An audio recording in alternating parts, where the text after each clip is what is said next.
Stillwater, Sussex, and Wantage. Planet Networks is building high-speed fiber in your neighborhood. Visit getplanetfiber.com today to learn more. I was born fast. Parisi made me faster. I thought I could jump. Parisi brought me to new heights. I wasn't always quick. Parisi made me lightning fast. Strength was never my strength. Parisi changed all that.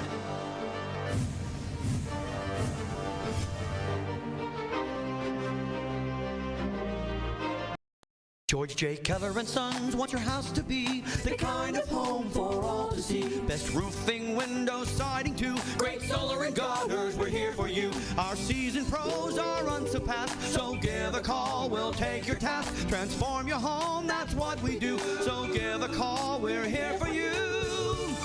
For roofing, siding, windows and solar, we do it all for you. George J. Keller and Sons. Your family-owned operation since 1980. Call for your free estimate.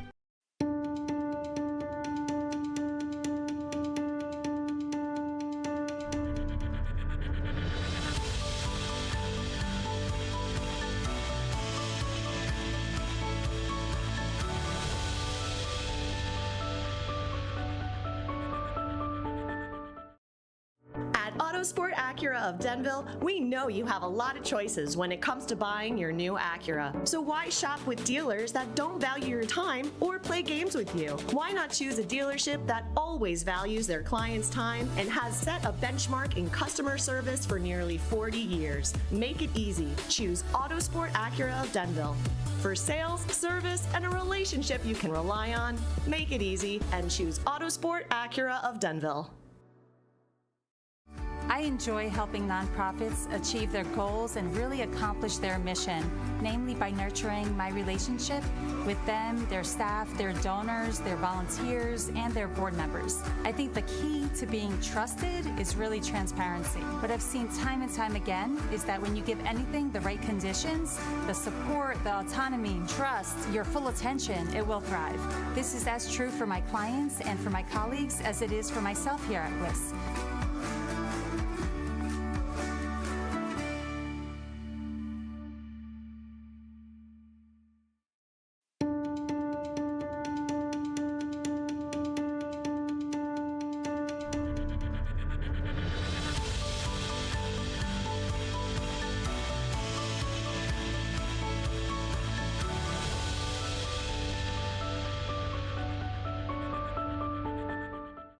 Choosing a college is a big deal. But I know I started right because CCM is in the top 2% of community colleges in the nation. And at County College of Morris, I get to choose from over 100 programs. Whether you're just out of high school, Like me. exploring career options, Like me. or seeking lifelong learning, Like me. make CCM your choice. Like me. Go big and visit ccm.edu and aspire to be you. The green wave isn't just what we call ourselves. It represents all we are called to. Let's go! We strive for excellence in mind, body, and spirit. We put in the work in programs that test us, guide us to the colleges we've pursued. We live true, putting others before ourselves, to the lifelong connections we've made. This is the spirit and strength we are called to. Roll wave.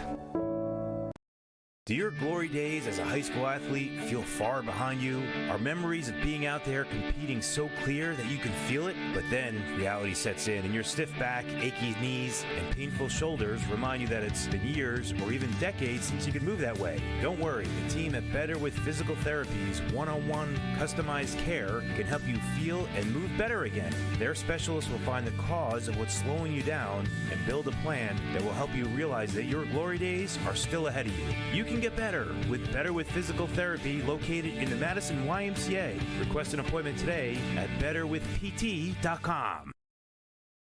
Sussex Meatpacking in Wharton, New York is a family-owned and operated business specializing in USDA prime and choice meats, pork, poultry, lamb, veal, and many other store-made specialty items. They also have a fantastic deli, a wonderful market with all the freshest fruits, veggies, and pre-made meals, and they can cater any event, including your family holiday dinners, more delicious than you can on your own. Visit them at SussexMeat.com. Brian, we just got a text from your wife. She wants to trade in her car for something else. Chief, I'm a little busy. She wants it now. Explain to me how I'm going to do that. We got fast lane, Brian. Fast what? Fast lane. Bring her in. This is us? Paul Miller Fast Lane? Who else would do it? Buy a car, trade a car, finance a car, have it delivered completely online. This is so easy. She could have done it herself. You said you're the car guy, Brian. Good evening and welcome to another Morris Sussex Sports YouTube live broadcast from the ship on the Al Nicholas Field in Mount Olive. Tonight, the second seed Mount Olive Marauders play host to 7th seed Wayne Valley Indians in the North 2 Group 4 first round of the playoffs. I'm play-by-play announcer Danny Weiss alongside this evening with color analyst Howie Weiss. Producer for this evening is Will Deannis, and at the camera is Nestor Garcia. Howie, the Marauders are 8-1 in the Liberty White under head coach Brian O'Connor. The Indians are 4-5 in the Patriot White under head coach Roger Kotlarts.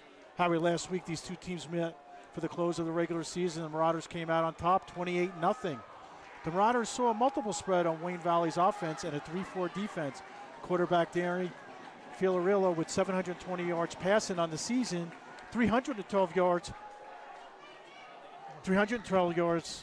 on his favorite receiver, Brian Blake. Nick Barone has 460 yards rushing, and Brendan Immediato has 61 tackles on the season. Howie, what's the keys for the Indians to keep up with the Marauders and win this football game? Well, you know, Dan, as we're getting ready to kick off, the key, I think it's very important for Wayne Valley to come in with nothing but optimism. 28-0 doesn't look good, but we were here last week, Danny, and we saw what happened. It really was a much closer game than that. So Wayne Valley needs to make sure they stop the Mount Olive offense from the beginning and get some points on the board early. All right, and Wayne Valley will be receiving, and here's the kick. We're underway at the ship, and the ball's taken to the 15, to the 20, and at about the 27-yard line on the first return. So, Howie, let's talk about the Marauders real quick. Last week for the Marauders, Asbury threw for 142 yards. 47 of those were to Vincent Carpini.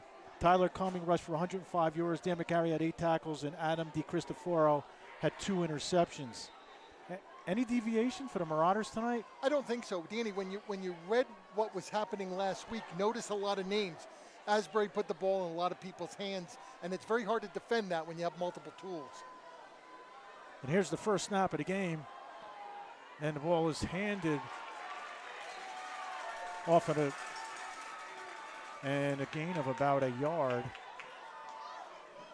Yeah, that's not a bad first play of the game, Danny. You know, you have Wayne Valley just looking to soften it up a little bit. Mount Olive got a nice coverage on the corner. Looks like a gain of just 1. And Blake in the backfield. And there's going to be the first penalty on the game. This is going to go take him back 5 yards.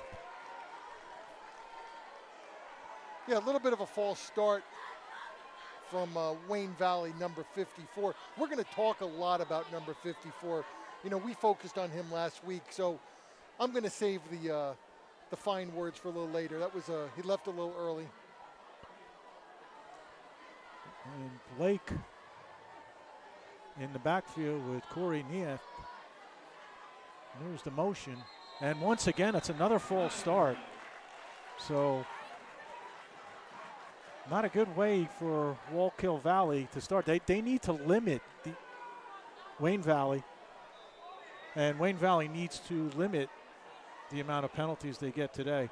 Yeah, that was some of the keys that we talked about, Danny. You know, focus in, play a good solid game. You know, they've had a great season, a great run. Mount Olive is coming out in an odd man front for the first time. Here's a 3-man front. Last couple plays was a 6 and then a 4. So the captain, Matthew Shuturkin, is back at quarterback, trips on the far side, and the ball is handed off to Nick Barone, and Barone picks up barely anything, and on the play. It'll bring up third down. Yeah, a couple penalties, Danny. A play that was tackled for a loss. Mount Olive is really changing it up. Here it is again, Danny. 3-man front. Here comes a blitz perhaps from the outside. And trips on the far side. One receiver on the near side. Shaturkin with Barone in the backfield. Shaturkin set the pass, and the ball is tipped, and it's intercepted. And he's going in, and that's a pick six. Pick six for Adam DiCristofaro. Let's go to the replay on that. Yeah, Danny, what you're going to see here is tremendous pressure up the middle. Mount Olive's only rushing 3, and I think Wayne Valley is a little confused by that because I don't think they showed that last week. So maybe the offensive line's a little confused. Great pressure. The ball got tipped. Here comes the replay. You're going to see the ball. It's going to be tipped. And DiCristofaro takes it in for the touchdown.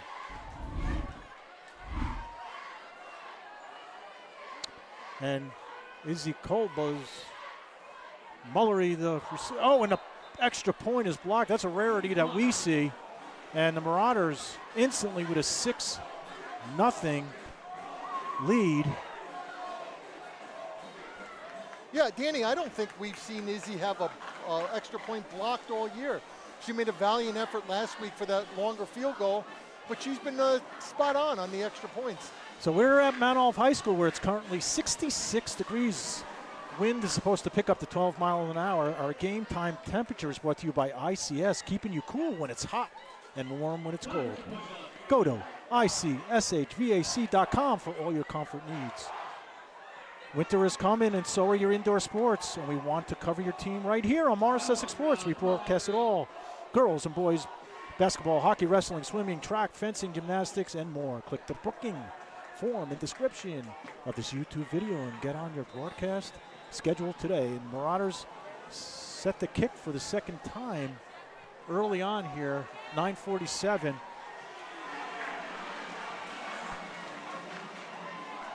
And the kick is fielded inside the 10. And the Marauders get the tackle on the 20. You know, that was actually a very good kickoff because it put the receiver in a bad spot. He tried to let it go out of bounds, realized that it wasn't. Mount Olive's going to start on the 20. Field position is in their favor with Wayne Valley starting right on the 21.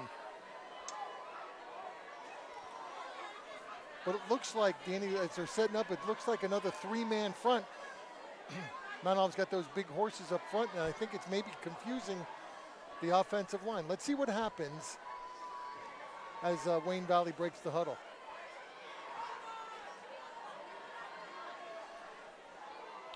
You know, Danny, as we get ready for the play, I'm surprised. Very small crowd right now. Maybe the early start's confusing the fans. Yep, I'm sure they'll pile in. And there's the snap. And the pass is complete on the swing to number 1, Brian Blake. I don't know if we can go back and look. Not much happened there, but if you look, I saw what happened, Danny. The 2 offensive linemen pulled left, and he did a little screen pass to the right, maybe trying to confuse the linebackers. Nicely designed play by Wayne Valley. Sponsor for today, Marauders fans. After a sweet victory, stop by Sunday's Ice Cream Parlor located at 382 US 46 in Bud Lake to satisfy your sweet tooth with some incredibly delicious homemade ice cream and cakes. Go Marauders. McGarry Electric LLC, located right here in Bud Lake, is available for all your residential, commercial, industrial, electrical contracting needs. They are authorized dealers and installers for Nest System, Generac, Generays, EV chargers, as well as upgrades, repairs, and more. Contact Pat McGarry at 973-347-2211. Mount Olive Plumbing. Marauder fans, for all your plumbing and HVAC needs, reach out to our local plumber at Mount Olive Plumbing, Heating and Air Conditioning, LLC. Find us on Facebook as well. Master Plumbers, license 11718. Go Marauders, and special shout out to the MOHS Football Booster Club and Brad Shelton. I know you're listening somewhere, Brad. The MOHS Football Booster Club would like to thank all our sponsors, volunteers, parents, coaches, trainers, teachers, and administrators for helping to make 2023 an amazing season so far. You can't sink this ship. Go Marauders. You know, Danny, I noticed in the last spot they omitted the broadcasters. That was probably just an oversight, I guess. Yeah. So, well, let's take a 30-second commercial break. We'll be right back after this. The only way to fly. That's Fastlane, powered by Paul Miller. That is the Paul Miller difference.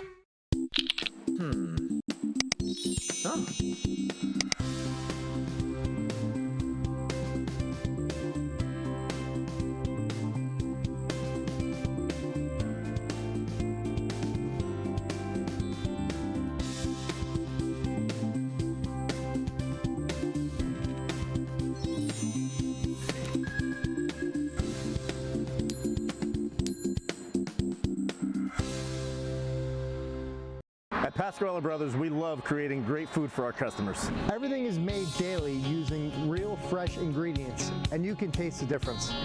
We specialize in creating gluten-free options for our customers. All right. Yep, and we're back live after the injury. Mount Olive has a 6-0 lead on the Cristofaro interception. Colbuzz, the PAT was no good. 2nd and 6 here. And that's going to come back once again. That's the 3rd false start, Howie, for Wayne Valley. You know, here's what it might be, Danny.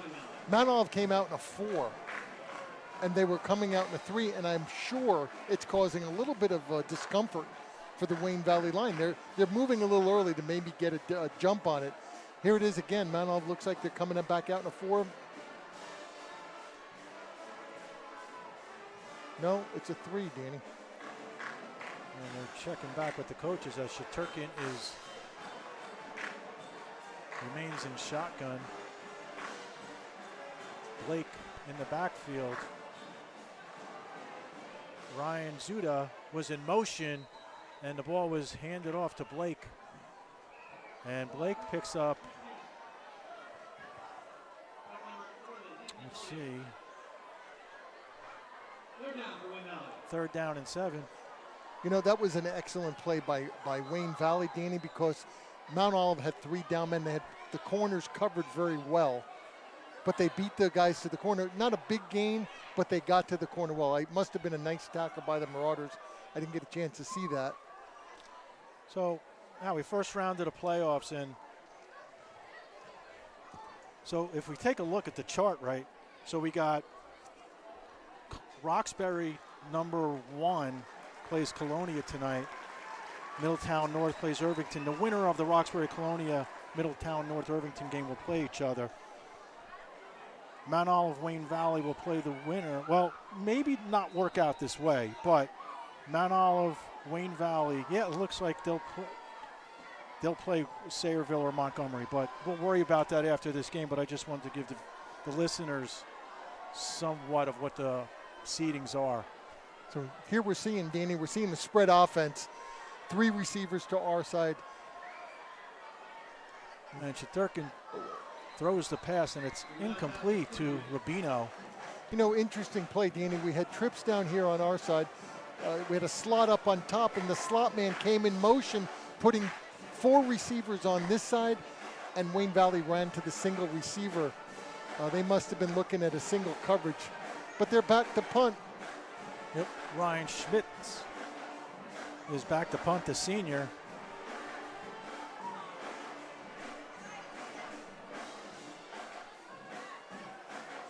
And there's a snap, and the kick is nice punt across midfield, and that's going to take a Wayne Valley bounce as Mullery stays. Or coming, I'm trying to get that. I was right, Mullery was the return man. You know, Danny, last week we noticed on when Wayne Valley punted the ball, the long snapper kind of floats it back. I'm wondering if in this week's film review, coach is going to pick up on that and put a lot more pressure on the punter. I wouldn't be surprised if we see a punt block tonight from Mount Olive. Mount Olive comes out in their spread, a stacked receivers here on the near side. Cumming and Asbury in the backfield. And the ball's immediately handed off to Cumming. And Cumming gets no yardage or maybe minimal on that play. You know, of great interest, Deanie, we're about halfway through the first quarter, and that was the first offensive play by Mount Olive. 7:21 remaining here in the first quarter. Marauders have a 6-0 lead on the pick six. Thanks for joining us in the first round of the playoffs here from the ship. I'm Danny Weiss alongside Howie Weiss, my brother, color analyst, and Will Diaz at the controls. Good to see you, Will. We got single coverage all over the field here, Danny. This is a big advantage to Mount Olive. And on the pass to Cumming. Cumming breaks out, and he is met. What a tackle. He was met by number 6, Ryan Schmitz.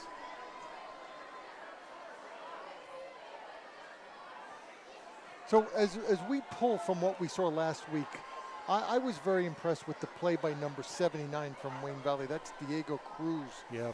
I got a chance to speak to him before the game. We'll talk about that. Asbury, good protection. Throws the ball, and it is complete. No.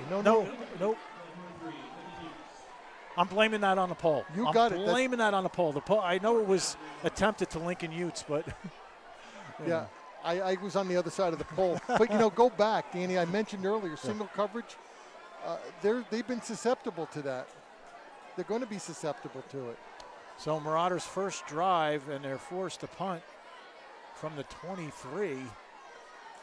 And the snap is good, and the kick is up, and it's towards the sideline. And it'll be out about, Howie, I got to imagine, like the 43. Not a great punt. It's going to give Wayne Valley great field position. And about the 45-yard line.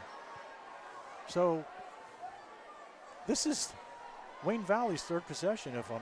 Yeah, it is. It absolutely is. Early in the fourth quarter, in the first quarter. So, Danny, I mentioned number 75 from Wayne Valley. You and I tend to isolate certain players during the game that get our attention, and he was a force to reckon with. I had a chance to speak with him before the game. He's a junior. He's a tremendously big individual, powerful, strong. I'm going to keep my eye on him. Blake Schmitz and Mundeston are the receivers up top, and the quarterback takes it himself, and he's got nowhere to go. Met immediately by number 5, Jake Carlo. So Shaturkin. So, Danny, when you're running up against a 3-man front, the idea from the offense is run up the middle. What happens when Mount Olive is running the 3-man front, they're loading to the outside. They have extra linebackers, extra safety steps up. That play was kind of doomed from the beginning. So second and 11, and they loaded the box. No receivers on the wideouts. Blake in the backfield with Shaturkin. Coming out in a 4-man front here, Mount Olive is. In motion. And that's coming back once again. The motion on that was Immediato, number 5. That's going to be a procedure penalty, Danny. They had 2 men in motion. There it is. There's the call. 2 men in motion, coming back 5. So that's about the 3rd or 4th penalty for Wayne Valley. Looks like Mount Olive declined it, Danny. Not a bad call. 3rd and 11. 3rd and 10. Yeah, 3rd and 10. That's the original spot where the ball went out of bounds after the Marauder punt. Same formation, trips on the near side. 2 receivers here on the bottom.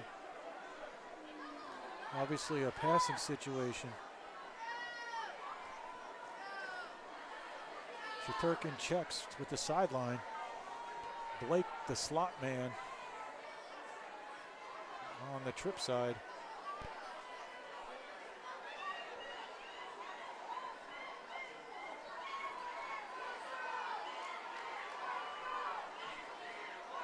taking a lot of time on the play. The play gets off. Blitz. Turkin pass, and it's complete. Danny, that was a very good read by quarterback because he watched that linebacker had a little bit of a delayed blitz, and right where he vacated was the receiver with nobody to cover him. And Modison is the receiver on that with Carpini, the tackler. First down and 10 inside Marauder territory. Ball on the Marauders' own 45. 4:24 remaining here in the first quarter. Marauders have a 6-0 lead over the Indians. They're back, Danny, in a three-man front. That means they have plenty of linebackers to cover the spread formation.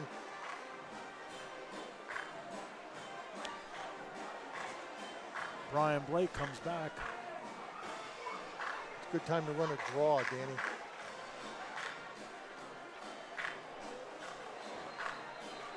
And there's a timeout on the field. Wayne Valley's first timeout. 3:45 remaining here in the first quarter. And Marauders strike first on the pick six, Howie. So winding late. We only saw one drive so far by the Marauders. This is Wayne Valley's third. So we really haven't seen Mount Olive's offense get geared up like we normally have, early on in the football game. So all we can really do is comment on what we're seeing from Wayne Valley's offense. And I got to be honest, with all the delays, I mean, they snapped the last ball very late here. They had to call a timeout. I just wonder if there's a little confusion. Mount Olive is coming out in the 3. They're staying in the 3, and they're blitzing.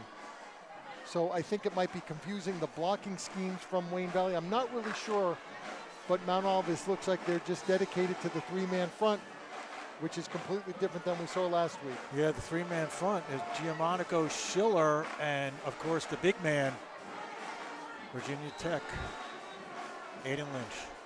So I'm going to lean out a little bit, Howie, because we're on the 45. I'm over here too, Danny. We're showing a four-man front here now. And the blitz is coming. And there's the motion. And the ball's handed up the middle to Blake. And Blake picks up a couple yards. That's going to bring up a second down. Blake ran extremely hard, Danny. He just took the ball and just ran into the pile. Pardon me, that was Nick Barone. Nick Barone, great run. Nick Barone, the captain, he comes out of the game as Barone comes in. Pardon us. Blame that on the column. Yeah, and a five-man, looks like a five-man front and a blitz. And the ball is handed off this time to Barone. Beautiful tackle. As Zuda was in motion. And third down and 10. Under 3 minutes here in the first quarter. Dan, once again, we haven't mentioned his name, but we're going to. That was a great open field tackle by Lincoln Utes. Oh, yeah, he's the leading tackler on this football team. One of the leading tacklers in the conference and in the state, and in the state, 100%. Third down and 11.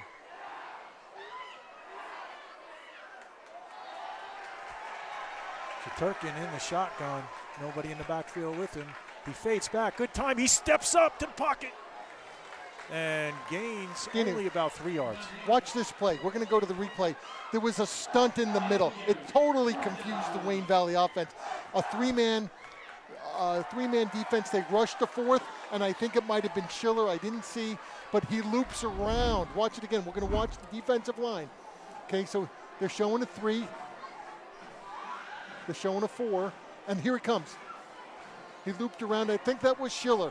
And what it did is it caused the offensive line to react and it left the space open. Great defense. Schmidt the punt on his 42. It's a high punt. Mullery steps up. He calls a fair catch and grabs it on the 19-yard line. 1:42 remaining here in the first quarter. Thanks for joining us in the first round of the playoffs, where the Marauders have a 6-0 lead over the Indians, the visiting Wayne Valley Indians. Just joining us once again, it was a 6:30 start here at the Ship in Mount Olive. Crowd is starting to pile in a little bit as darkness sets in. First and 10 for the Marauders on their second drive of this football game. Dan, I'm noticing single coverage down here. They're going to run for a little bit. Yep, and Cumming gets the ball. Let's see, let me make sure.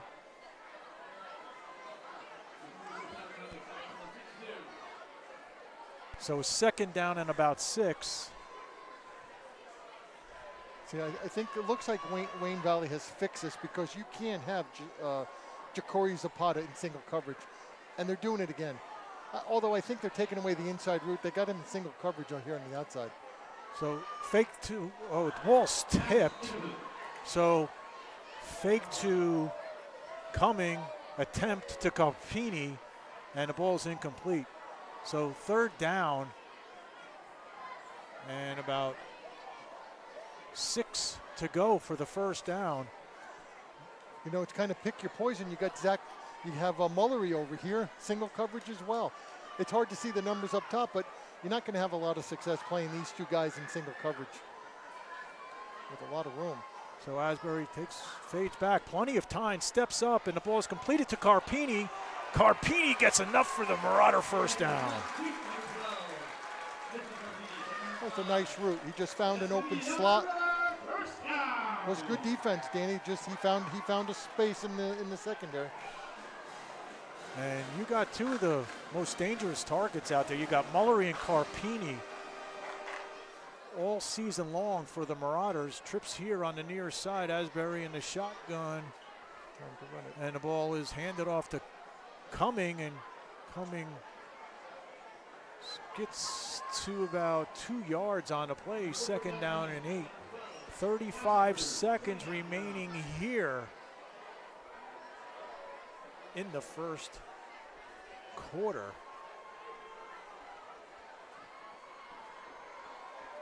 Twin receivers on the near side. And it's going to be an offsides on the defense. Marked off 5 yards, so gives the Marauders closer opportunity to get a 1st down as the ball is spotted on their own 40-yard line. Way too many penalties, Danny, from Wayne Valley. You can't give up 5 yards as frequently as they are. It looks like the Mount Olive offensive line is doing a great job in protection. If you give Jake Asbury too much time, he's going to find a deep receiver. And that's the end of the 1st quarter.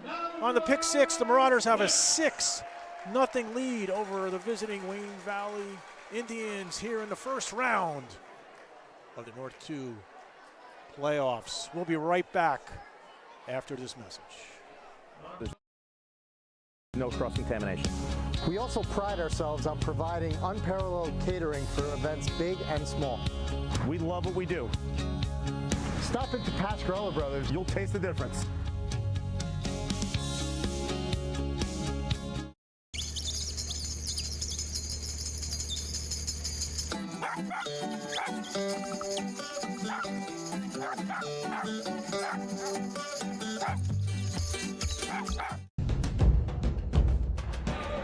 He had Big Finnegan's Kittatinny the night we did that match. Yeah, you did on a single leg there. The way that they're running, it does not look like a sprint met to me. Okay. English was left alone, swings it over, catch and shoot from the wing, and it's good. And it's crazy to see some of these big names that will be automatic wins in most regular high school meets. Chatham have it inside their offensive end. Take the sharp angle shot. He got it through.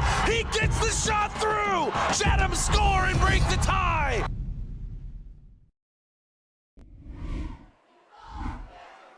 So to start of the 2nd quarter, Asbury throws a pass, and that's to number 4,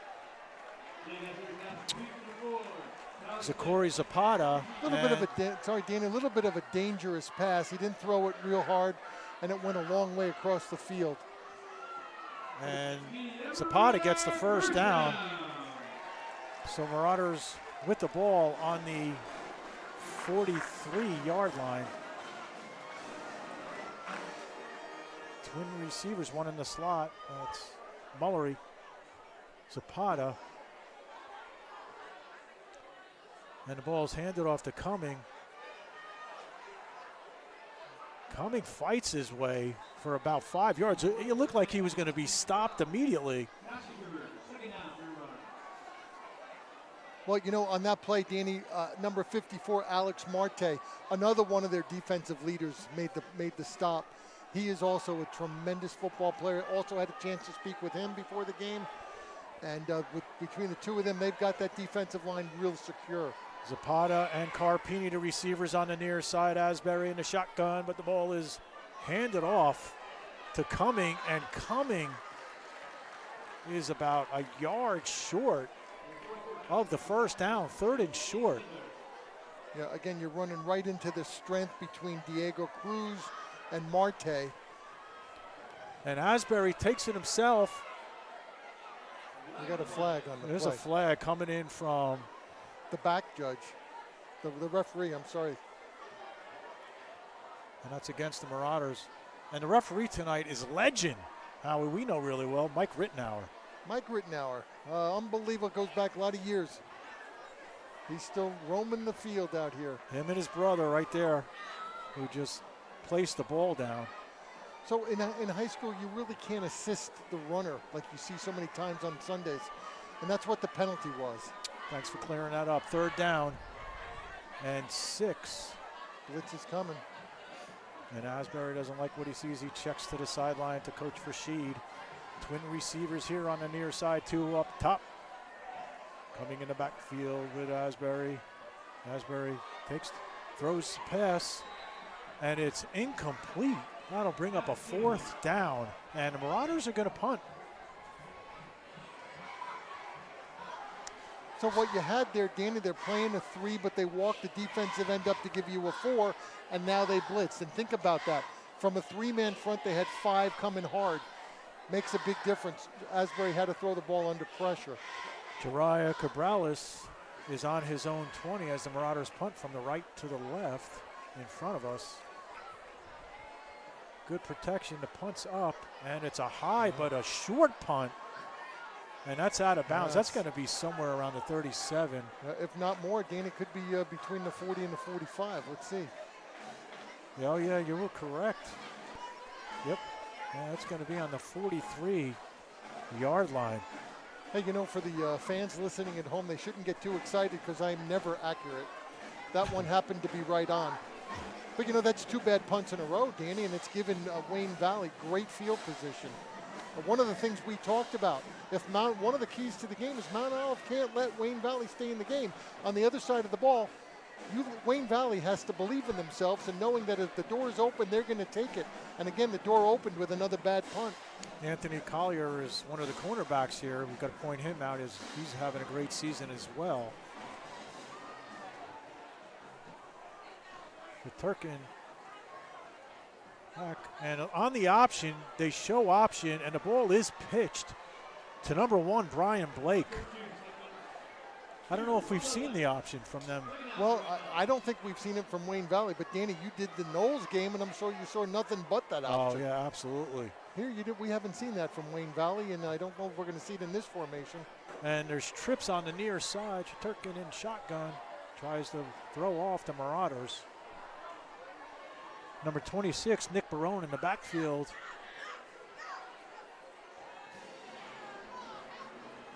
And the ball is immediately thrown to Barone to Brian Blake. And Blake gets close to a 1st down. That was really a fine play by number 5 from Mount Olive, Jake Carlo. He fell on the snap of the ball, was able to get up and make the tackle. And Turkin follows his blockers. And he's going to gain about 6 yards, if not more, depending where the spot is. Looks like it's going to be spotted on the 43. So that's a pickup of about 5 yards. So we're seeing, a flow from Wayne Valley, which we did not see a week ago. No, they're playing with a ton of confidence. You got to remember, I'm going to keep on talking about it. You got your senior leader out there, in number 54, Marte. And there's going to be a timeout on the field. Sunday's Ice Cream Parlor, Marauders fans, after a sweet victory, stop by Sunday's Ice Cream Parlor located at 382 US 46 in Bud Lake to satisfy your sweet tooth with some incredibly delicious homemade ice cream and cakes. Go Marauders. McGarry Electric LLC, located right here in Bud Lake, is available for your residential, commercial, industrial, electrical contracting needs. They are authorized dealers and installers for Nest Systems, Generac, Generays, EV chargers, as well as upgrades, repairs, and more. Contact Pat McGarry at 973-347-2211. Mount Olive Plumbing. Marauder fans, for all your plumbing and HVAC needs, reach out to our local plumber at Mount Olive Plumbing, Heating and Air Conditioning LLC. Find us on Facebook as well. Master Plumbers License, number 11718. Go MO. And of course, the MOHS Booster, Football Booster Club. The MOHS Booster Club would like to thank all our sponsors, volunteers, parents, coaches, trainers, teachers, and administrators for helping to make 2023 an amazing season so far. You can't sink the ship. Go Marauders. Hey, Brad, that one's for you, Mr. Brad Shelton.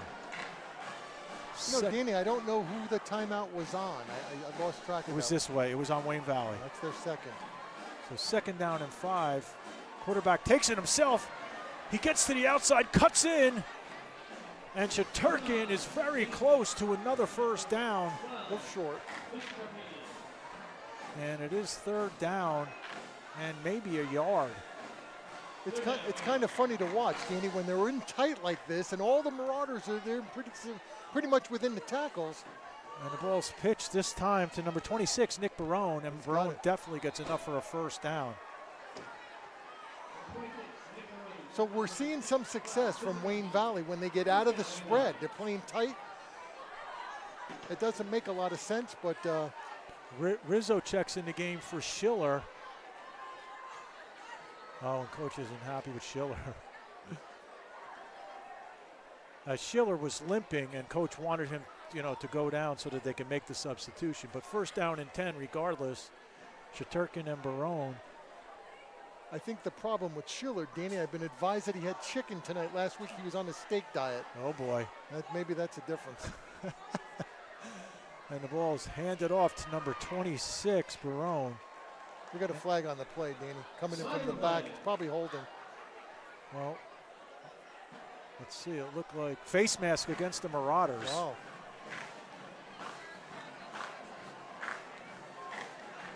So Rittenauer makes the quick call, and 7:26 here.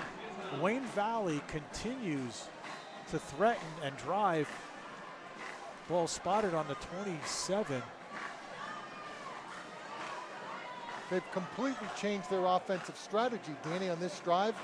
They're playing it tight. Now they're coming back to the spread. So let's see what happens. Mount Olive's got this spread covered nicely. They've had trouble with that tighter offensive philosophy, so we'll see what goes on. Shaturkin by himself in the backfield, trips one in the slot, 2 receivers up top. Number 12, Darius Rivers, alongside Ryan Schmidt here on the near side. Got a little problem with the markers on the sideline. It shows it being 1st and 2. I don't understand 1st and 2. You had a personal foul. It really should be 1st down and 10. But I'm sure Mike Whitnauer's got that under control. He always has had it under control. And he's coming over to talk to coach as he trots over. Again, thanks for joining us. I'm Danny Weiss on the Morris Sussex Sports YouTube Network. All the playoff action around the area is on, and outside the area as well. Make sure you subscribe to our channel on the YouTube and be a sponsor. Sponsors are what makes it happen. So if you want your business name on the bottom right of the screen, take a look at that. And there's an issue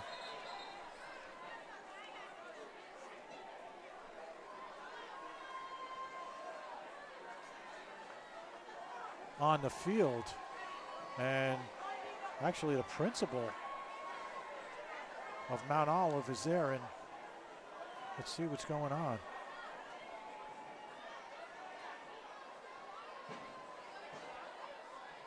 Don't know if I've seen this, Danny, in a long time. The teams really should get in a huddle. Well, they don't huddle, so scratch that.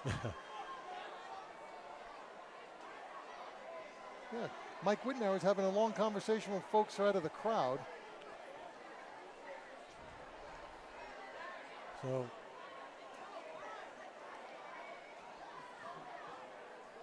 not sure if we'll ever really find out what happened out there, Danny. Well, the police weren't involved, so I don't know. I'm going to get Rittenauer's ear on that one. That's definitely a first. I don't know. Are they with the band? Hard to say. All right. Well, regardless, we're back to action. This is very interesting. We've seen a lot of things that I definitely haven't seen. Yeah. Unsportsmanlike conduct on the fans, on the band.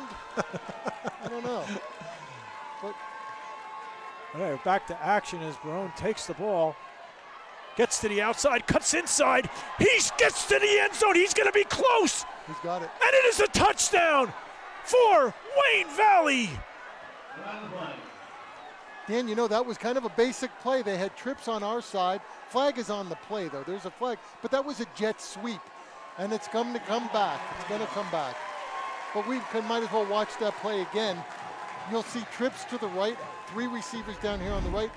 The slot from the top comes around in a jet sweep, and they just bring the numbers. They outmanned them to the point of attack.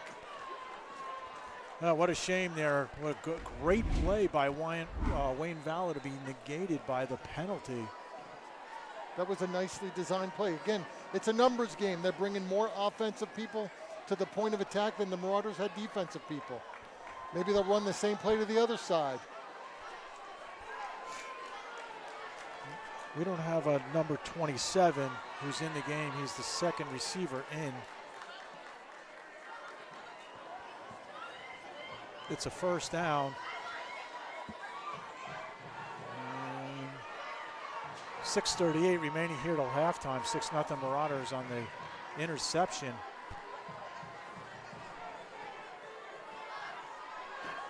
Trips on the far side.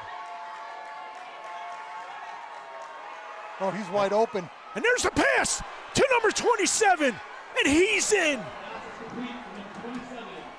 They just took advantage of a crossing pattern, Danny. I'm sure we'll get to see the replay. But basically the 2 receivers on our side simply crossed.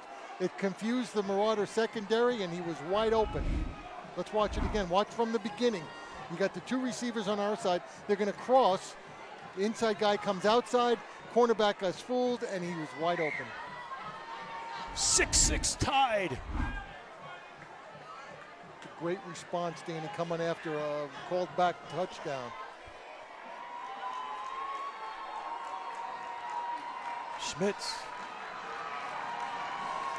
will attempt the extra point. There's the snap, good snap, the kick is up, and it's blocked! It is blocked! So we are knotted at 6. 6:18 remaining till halftime. Wayne Valley 6, Mount Olive 6. Go to the instant replay on that, Howie. Let's see what happens.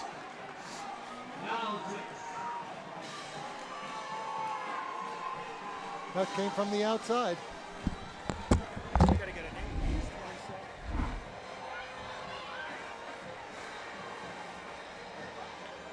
Well, that's an interesting turn of events, Danny, because Mount Olive had their extra point blocked, and now Mount Olive turned around and blocked the extra point from Wayne Valley. It's got to be feeling good for the ball players from Wayne Valley. After 2 weeks, they finally got some points on the board. They tied up the game with 6. You got a lot of time left before halftime, 6 minutes and 16 seconds. And they got to be feeling really good. We talked about the keys to the game. And one of the keys for Mount Olive was to kind of break the momentum from Wayne Valley before they get it started. Well, here it is. They're off to a fast start. Not necessarily happened, but don't let Wayne Valley score early. And they did score them early. So, you know, a couple turnovers. We saw those. So right now, Mount Olive is allowing Wayne Valley to be in the game. But you could turn around and say Wayne Valley's playing a heck of a game. Last week is a distant memory. They're getting ready to kick off. What Mount Olive needs to do, Danny, is to basically, we haven't seen much of an offensive attack. You know, we haven't seen it at all. Mount Olive has been 3 and out. maybe 1 or 2 first downs. Here comes the kickoff. Short kick, and it's just recovered on the 22-yard line. Okay. Yeah, recovered by number 5, Jay Carlo. So the Marauders take over deep in their territory, 6:02. So we got clarification. There was some roster miscommunication. Number 27 who scored the touchdown was Nick Rubino. And Nick has a twin brother, Luke, who's a wide receiver. And look at the defensive line. They're playing a 3, which I don't like, but look at the animals that are playing. My 2 favorite players right now from Wayne Valley.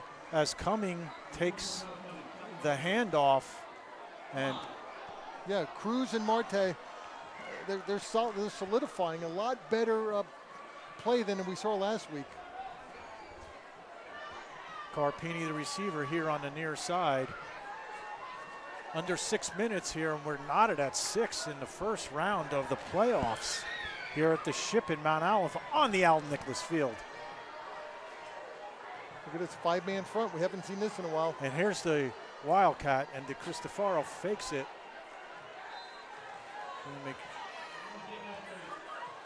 Nope, that was Cumming. No, I was correct on the first. That was De Cristofaro. So De Cristofaro and Cumming are in the backfield on the Wildcat, as we've seen in the last few games. They might have missed an opportunity there, Danny, with Wayne Valley in a 5-man front.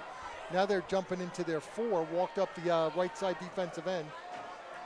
De Cristofaro hands it off to Cumming, follows his lead blocker, Lincoln Utes. Short gain, it's 3rd down. No, it's 4th down, Dan. 4th down. And it's short, and they're going to come out and measure. I don't think that's I don't think it's close, but Coach O'Connor asked for a measurement. I still think it's going to be 4th down and short, and Mount Olive's in an interesting situation. They haven't had a lot of success with the punting game. So do you punt the ball and go for better field position, or you just rely on your horses to get yourself a first down? I think this is going to be short.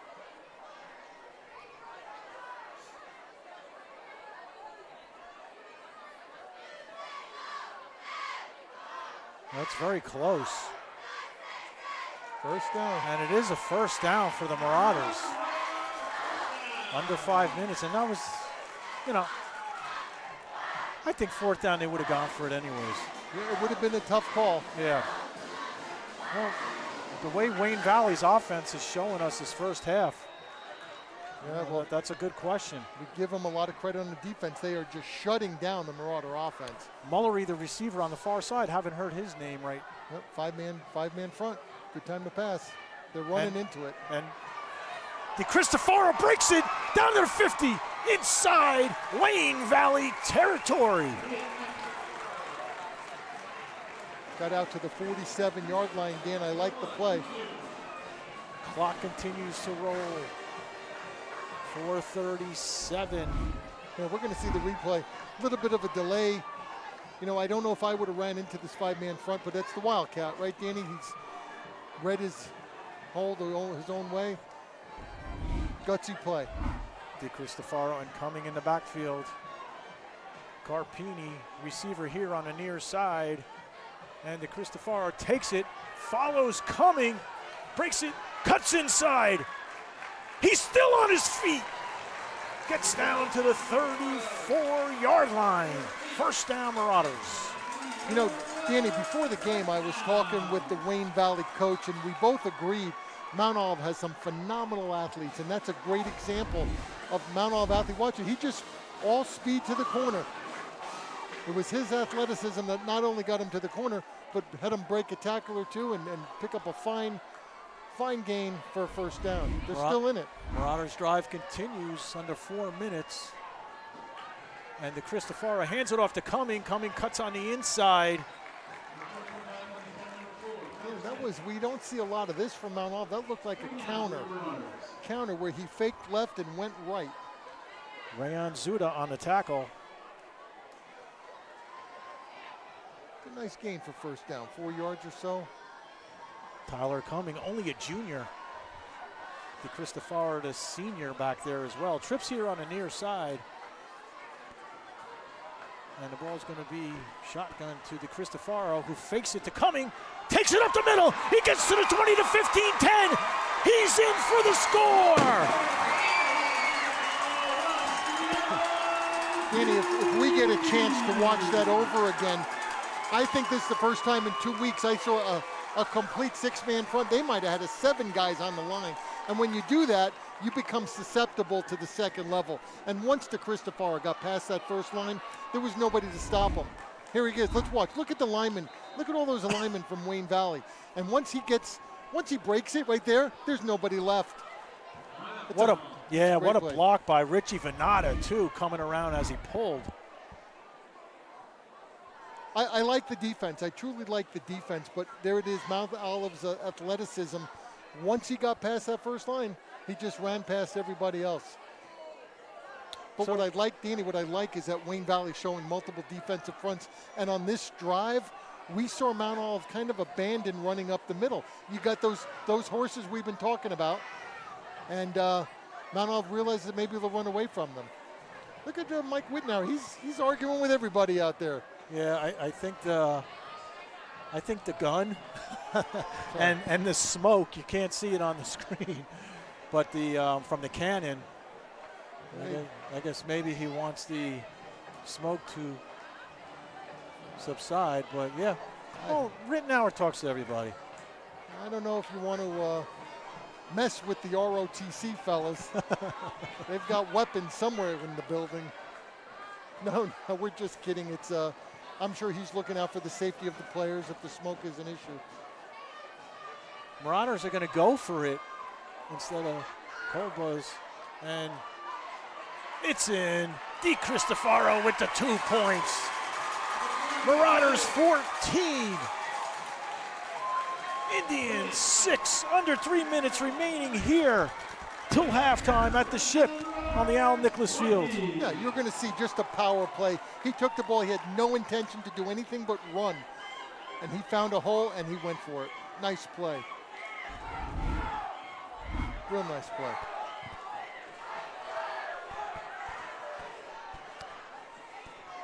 Still plenty of time, under 3 minutes here for Wayne Valley to get something going and keep this game even more interesting. Very impressed with their play this week, Howie, than what we saw last week. They made some adjustments, at least on offense. Well, you got to remember, they got some of their players back. They were down. They were a little bit banged up last week. And now the week they were able to bring back a couple of their starters. And it's making a difference. It's making a big difference out here. I think what Mount Olive needs here, Danny, is field position. Something that Wayne Valley has been taking full advantage of. So you need a big kick if you're from Mount Olive and get that ball deep. And here's the kick from the 40 from our right to left. And it's fielded out to 15, taken to the 20, the 25. And taken down at about the 27 yard line. Good coverage.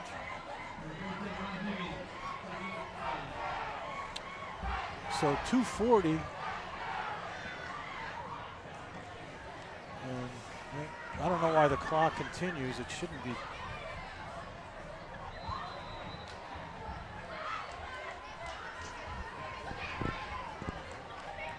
Well, I'm assuming the official clock is on the field. First down and 10. Yeah, I think we have it right. I'm looking at the scoreboard, which shows 2:09 and counting, and obviously on the kickoff until the play starts, the clock stopped. Yeah, 2:33. I'm sure they'll reset the game clock. And they're talking about it, absolutely. And the Rittenauer brothers meet at the 25-yard line.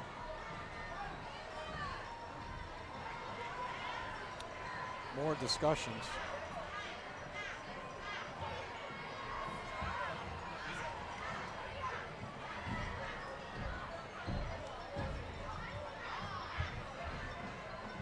Yep, they're signaling 2:52. That sounds about right. So, honest mistake. 2:52, plenty of time for Wayne Valley to make something happen here late in the first half. And the ball is pitched.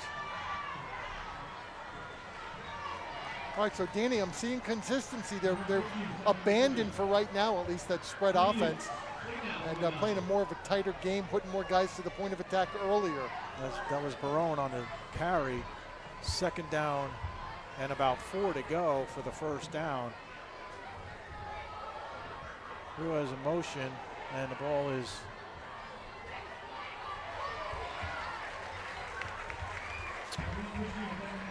carried by Blake. And Blake gets close to the first down. It'll be 3rd and short. Blake comes off the field. Barone stays in. Looks like they found some success in that lane off tackle. You know, they're not running inside. They're running that lane here. We got a double slot into the motion. Looks a little bit like that West Morris offense here, Danny. And there's a timeout on the field. For Wayne Valley. For Wayne Valley. That takes them down to their last timeout.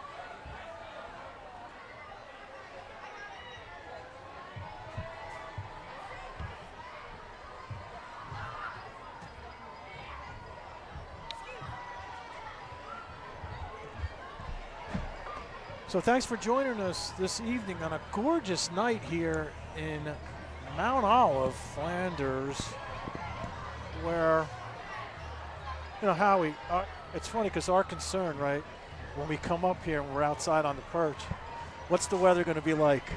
There's really no complaints. Even when it was rainy, it was still mild. You know, Dan, it's not even it's how miserable it's going to be. The weather up here has always played havoc with the wind and the swirling winds, and they're coming from all directions. I'd say we've been extremely fortunate this season. We've had wonderful weather up here in Mount Olive. Yeah, coaches are in shorts, players in their shorts too.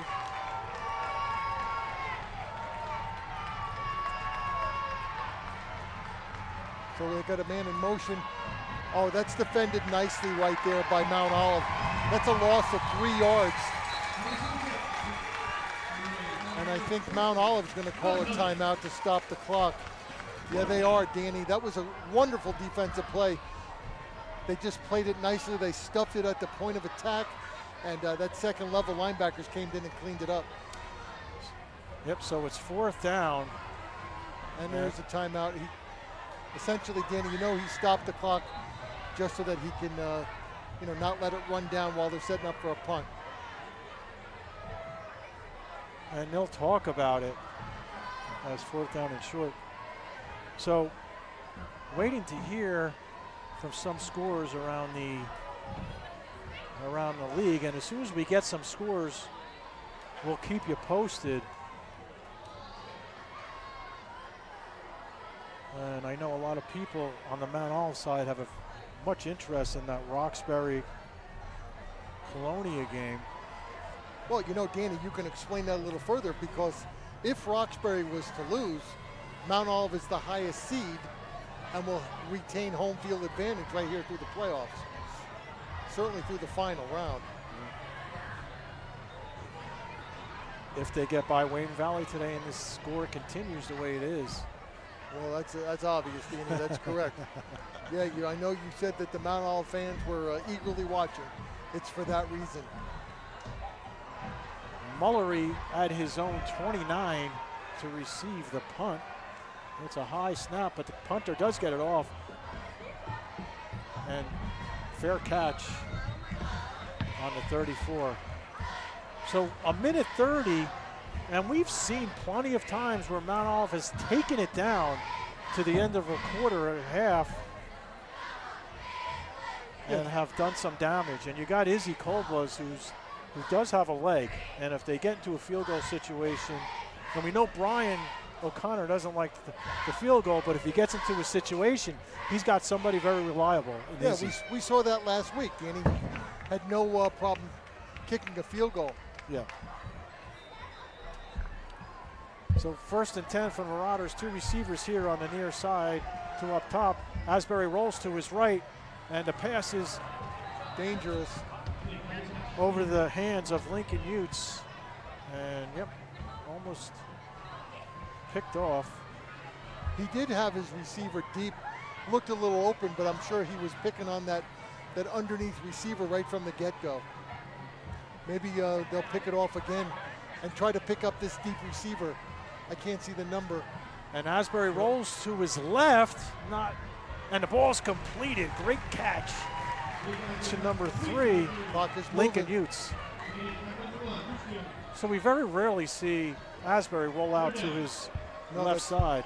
Correct. As a right-handed quarterback, it doesn't. And Cumming gets the ball, and he just barrels his way. Enough for a first down inside Indian territory. Yeah, Mount Olive's got to hurry up because the clock is stopped. Now it's rolling. 1-0, just at the 1 minute mark and counting. Asbury this time rolls out to his right. Great block by Tipped. Nice job by Aiden Lynch. It did look like that ball got tipped, Danny. I can't really see, but I think he might have been looking for the deeper receiver this time. So we get over 4 million viewers a week, folks. So if you want your games in the winter, contacts Morris Sussex Sports, George Muha. And if you want to advertise, plenty of time to get in to the winter and spring sports. Look at the bottom right, you'll see the top advertisers and the game day sponsors in the upper right. 2nd down and 10. Asbury rolls on the screen, and the ball is intercepted. Intercepted by Corey Nath. That's a tough break right there for the Marauders, Danny, because a touchdown before halftime hurts. And they had the ball, they had the momentum, but giving it over, again, one of our keys to the game. Eliminate turnovers. Don't know if that really had to happen. They had Albany do just a bad pass. They had everybody out front ready for that to happen. So I just got word Roxbury has a 7-0 lead over Colonia. Thank you for the shout out from Florida. I had to get that answer from Florida. So Roxbury with a 7-0 lead. And again, it's the playoffs. So with 8 teams in the North 2 Group 4 conference, every game is of interest. So on the interception, Wayne Valley takes over. 2 receivers on the near side, 2 on the far, 1 in the slot. Quarterback Chirkin hands the ball off to Nick Rubino. Rubino cuts out and gains about 4 on the play. Yeah, he came a long way for those 4 yards. Came across the field. With little time left, you really got to move the ball downfield a little bit better. But Danny, they're back to their spread, and they had more success when they played it a little tighter. Let's see what they have in mind here. Trips on our side. So Tara Henderson, thank you for pointing that out. She's Mount Olive and giving us scores for Roxbury. Thank you. 2nd down and 8. And the quarterback takes it himself on the feet, gets to the 50 and out of bounds. So Chirkin takes it himself.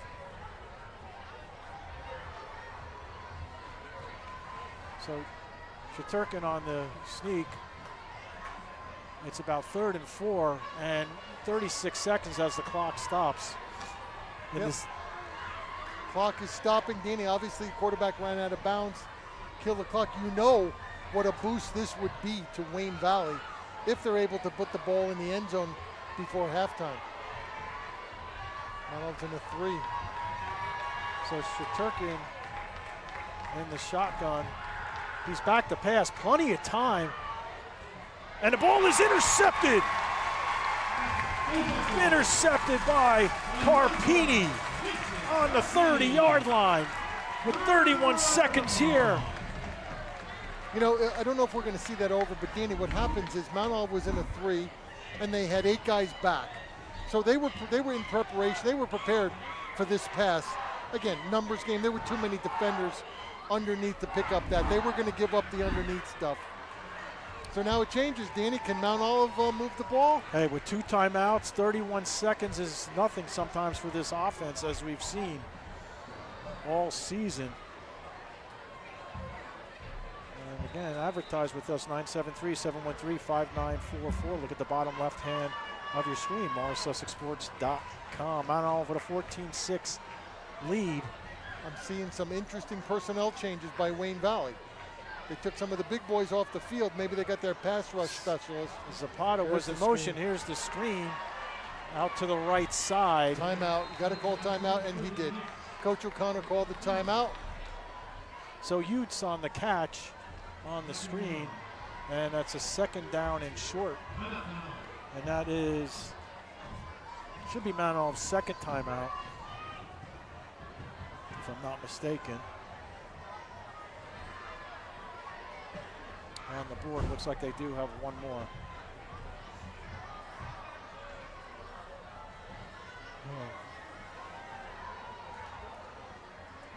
So Danny, what do you think? Do you play conservative and take it into the halftime, or you go wide open and go deep? I think you got nothing to lose.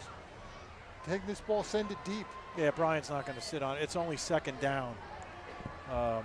And you have you're right, you have nothing to lose if you throw. You know, if you throw it to your target, Mullery, who we really haven't heard from, you know, in this football game, he's the most dangerous weapon that Mount Olive has on the wideout. So you got to remember, Wayne Valley's probably thinking the same thing. Don't give up anything deep. And so again, I'm looking at the personnel. I don't think we saw an injury, but their big boys are not on the field. So again, are they looking to just put out some of their skilled players and play catch? Interesting. And also interesting, the trips are here on the left side, not the right side, where Asbury is a righty, but the pass is, dropped by Lincoln Utes. Great throw, in and out of the hands of the very reliable receiver. Yeah. That might be a genetic thing right there.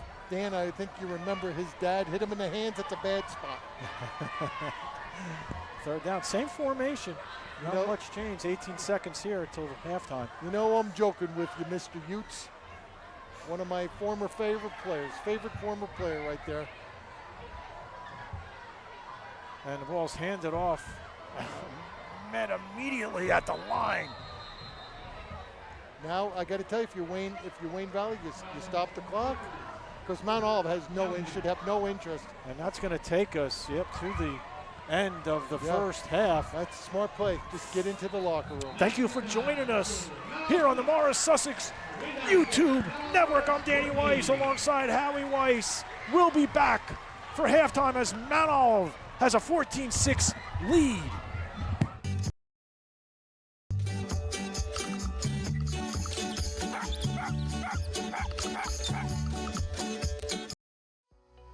Introducing Gemstone Orthodontics, where brilliance meets compassion in crafting your perfect smile.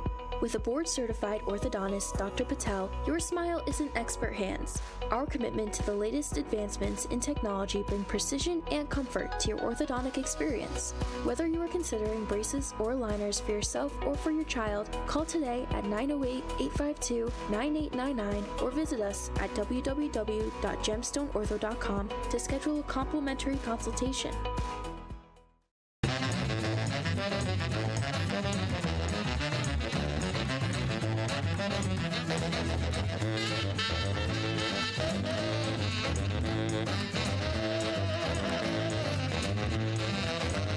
Watching your loved one play high school sports is a special time in their life you don't want to regret missing. If you're not present for these events due to drinking, misusing medication, or lost control using drugs recreationally, the team at Recovery Centers of America can help. My name is Don, and I'm a treatment advocate for RCA, and I stopped drinking 30 years ago. If I can do it, so can you.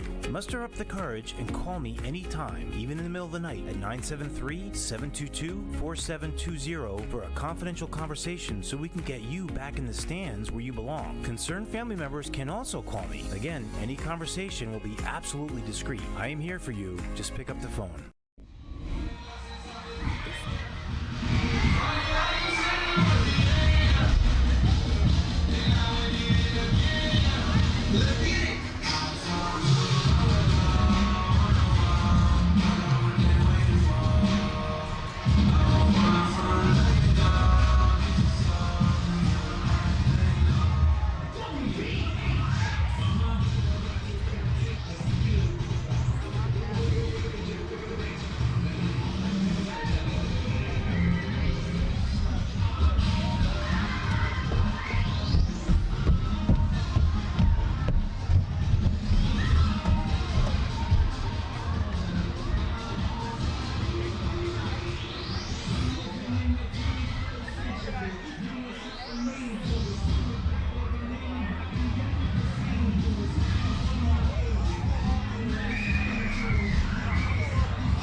Of State Farm in Randolph.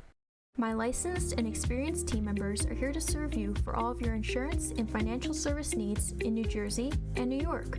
We offer excellent customer service, and our office is conveniently located in Randolph, New Jersey. For a free auto, home, life, or business quote, visit us at aaronmizzarelli.com or call us at 973-389-9999. Montella Inc. is a family-owned dumpster rental business located in Stanhope, New Jersey that's been around since 1984. We provide prompt quality service at a reasonable price for our New Jersey customers, whom we consider our family. We don't just take out the trash. Montella Inc. is a full-service waste management company servicing demolition sites, construction projects, factory sites, shopping centers, commercial businesses, and homeowners. Call today at 973-927-2232.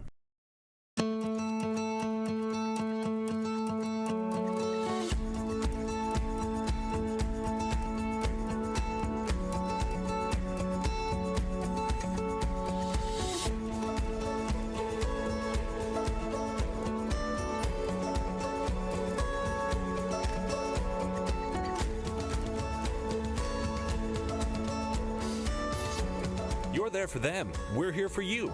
Get back the life you love.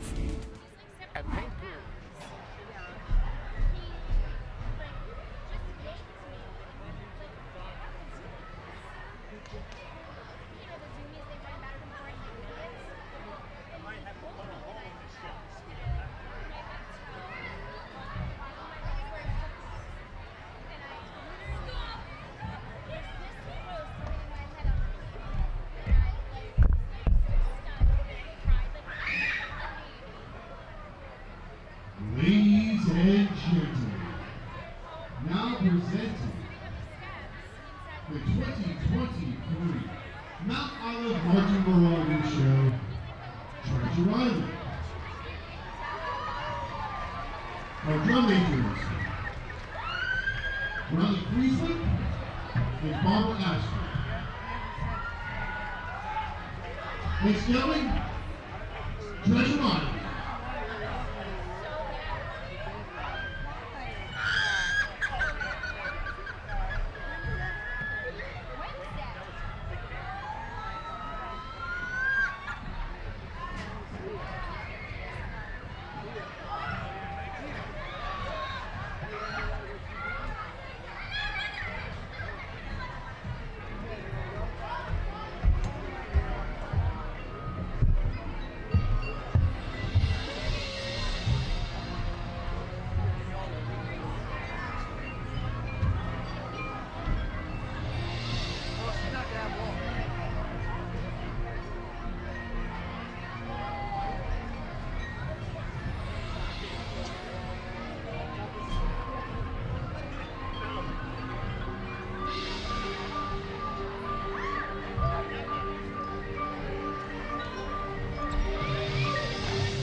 We eat, sleep, and breathe it. Not actually, though. That would be weird. With our huge selection of incredible Benjamin Moore paints, choosing the right color and finish can be a big decision. Luckily, with over 40 years of experience, we can answer any question you have. Whether you're a seasoned contractor or a DIYer, we have all the tools you need to get the job done right the first time. Ready for your next project? Visit us at Paint Parade or shop online at paintparade.com. Athletic Fields of America in Montville, New Jersey has become an industry leader in synthetic turf. Serving the greater New York, New Jersey, and Eastern PA regions, we have delivered hundreds of both synthetic turf and natural grass sports fields for youth and recreational levels all the way up to the highest standards and requirements of the NCAA. Our goal with every project is to provide our customers with exceptional workmanship, extraordinary service, and professional integrity while constructing a superior product that you can enjoy for years to come. Visit athleticfieldsofamerica.com. At Planet Networks, our high-speed fiber is designed to be fast. Up to 300 times faster than cable, and up to 500 times faster than DSL. As fast as 10,000 megabits per second up and down, if you speak nerd. We're talking cheetah, bullet train, lightning strike, hummingbird, race car kind of fast. Planet Networks. So fast, it's worth the wait. My room is so cold, my fish froze. Mine's so hot, my sneakers melted. Rooms with different temperatures? That means your HVAC system is outdated and wasting energy. At ICS, we'll install an energy-efficient system that provides a constant flow of clean, fresh air at the perfect temperature in every room. You could save money each month, and the price we quote is the price you'll pay. Get a quote today. See why we say ICS for HVAC. I see why. Jen Basilino of the Kosher Real Estate Group, LLC, is a Morris County top real estate agent and New Jersey's Circle of Excellence Award winner year over year that takes the time and care to understand your real estate needs and concerns. She's extremely successful in representing clients in selling and purchasing a home, new construction, townhouses, million-dollar homes, rentals, and even commercial properties. Call her today at 973-202-2103. He had Big Finnegan's Kittatinny the night we did that match. Yeah, you did on a single leg there. The way that they're running, it does not look like a sprint met to me. Okay. English was left alone, swings it over, catch and shoot from the wing, and it's good. And it's crazy to see some of these big names that will be automatic wins in most regular high school meets. Chatham have it inside their offensive end. Take the sharp angle shot. He got it through. He gets the shot through. Chatham score and break the tie.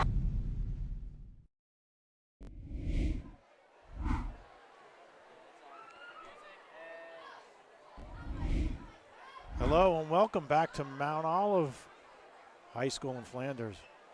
Temperature is dropping. We started the game at 66 degrees. We're down at 63. Winds picking up a little bit at 12 miles an hour. Our game time temperature is brought to you by ICS, keeping you cool when it's hot and warm. When it's cold, go to ICSHVAC.com for all your comfort needs.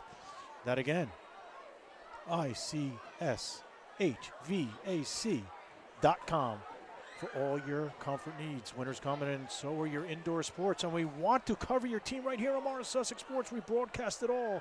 Girls and boys basketball, hockey, wrestling, swimming, track, fencing, gymnastics, and more. Click the booking form in the description of this YouTube video and get on our broadcast schedule today. Winter is coming, and so are the indoor sports, and we want to cover your team right here on Morris Sussex Sports. There's no better way to celebrate your senior night, big milestones, or rivalry game. Click the booking form description of the YouTube video and get on our broadcast schedule today. Sponsored by Sunday's Ice Cream. Marauders fans, after a sweet victory, stop by Sunday's Ice Cream Parlor located at 382 US 46 in Bud Lake to satisfy your sweet tooth and some incredibly delicious homemade ice cream and cakes. Go Marauders. McGarry Electric LLC, located right here in Bud Lake, is available for your residential, commercial, industrial, electrical contracting needs. They are authorized dealers and installers for Nest System. Generac generators, EV charges, as well as upgrades, repairs, and more. Contact Pat McGarry at 973-347-2211. Mount Olive Plumbing Marauders, for all your plumbing and HVAC needs, reach out to local plumber at Mount Olive Plumbing, Heating, and Air Conditioning LLC. Find us on Facebook as well. Master Plumbers license number 1178. Go MO. MOHS Football Booster Club. The MOHS Booster Club would like to thank all of our sponsors, volunteers, parents, coaches, trainers, teachers, administrators for helping to make 2023 an amazing season. So far, you can sink the ship. Go Marauders.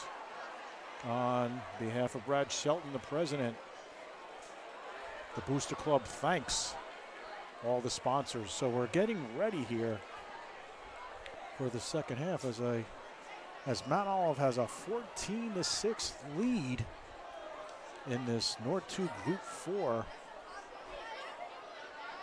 football game. And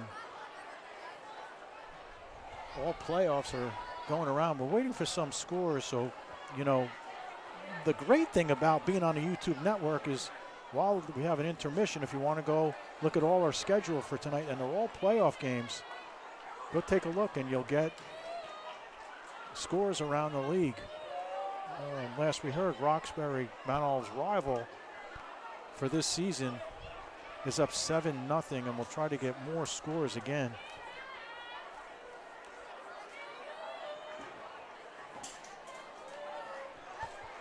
As we move forward.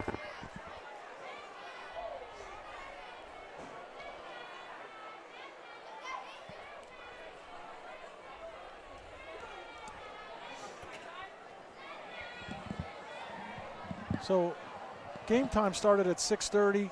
That's why it's so early here.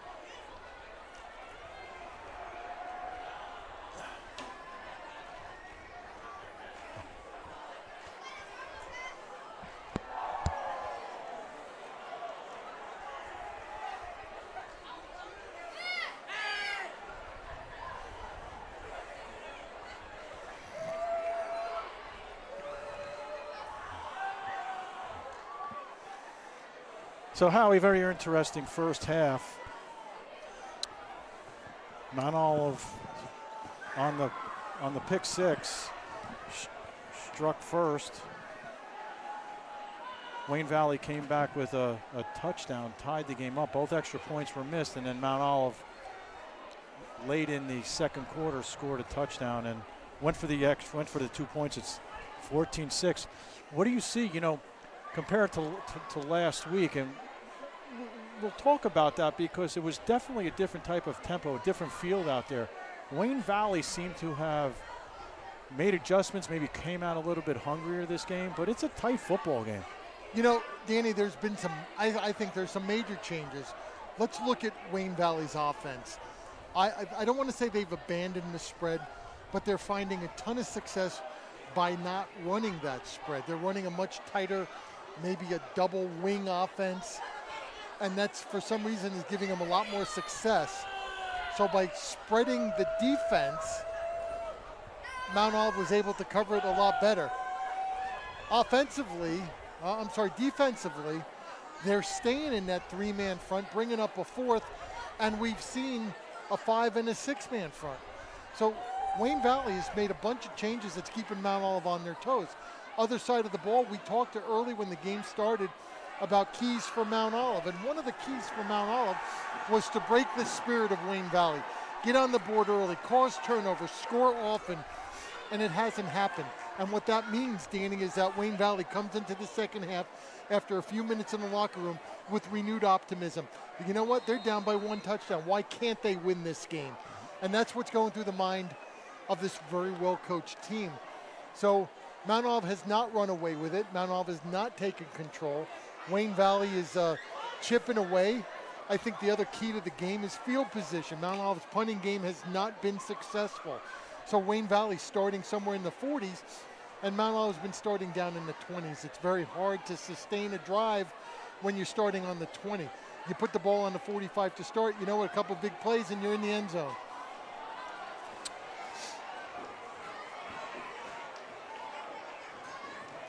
So I think if we're correct, Mount Olive will get the ball to start. Yes, correct. From our left to right, and wind has picked up a little bit. Not sure how much of a factor it's going to be. But in front of us, I don't see the trees really moving. It's just a little bit of wind. And again, not your typical Mount Olive weather for this time of year, but we'll take it. Yes, we will.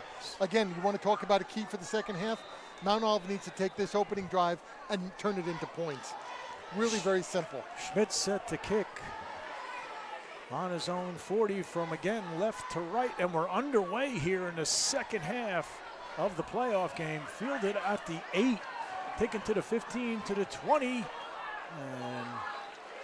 the ball carriers just outside the 31. That was Di Cristofaro.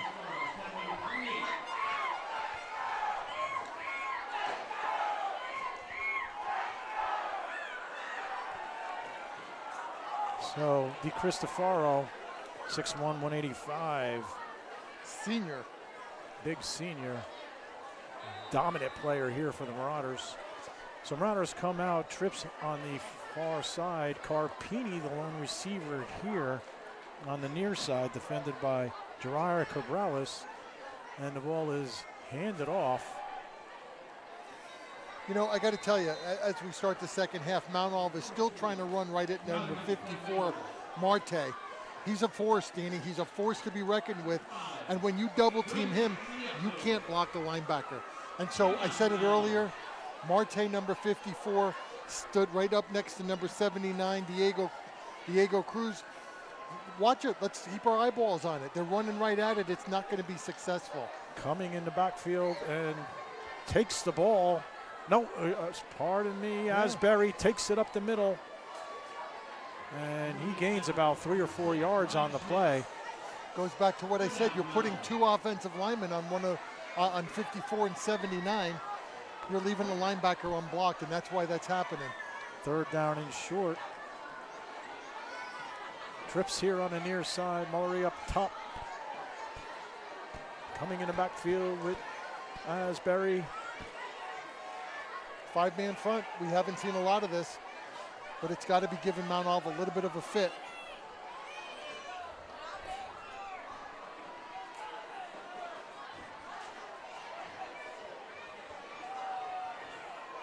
Utes, Carpini, and Zapata.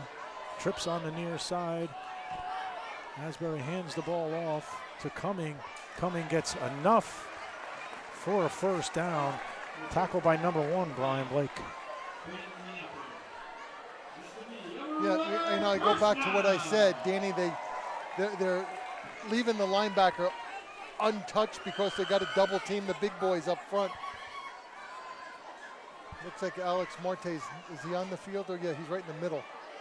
You know, I mentioned earlier, Danny, I spoke with him before the game. He's got his eyes on playing Division III football. Beautiful. After here. He wants to go play up at Springfield in Massachusetts. Really a fine young man. I enjoyed my little visit with him before the game. Carpini and Mullery, the receivers on each end. Asbury throws it to Zapata. Zapata incomplete. Defended by Bryce Flower, sophomore defensive back, who's first on the play. 2nd down.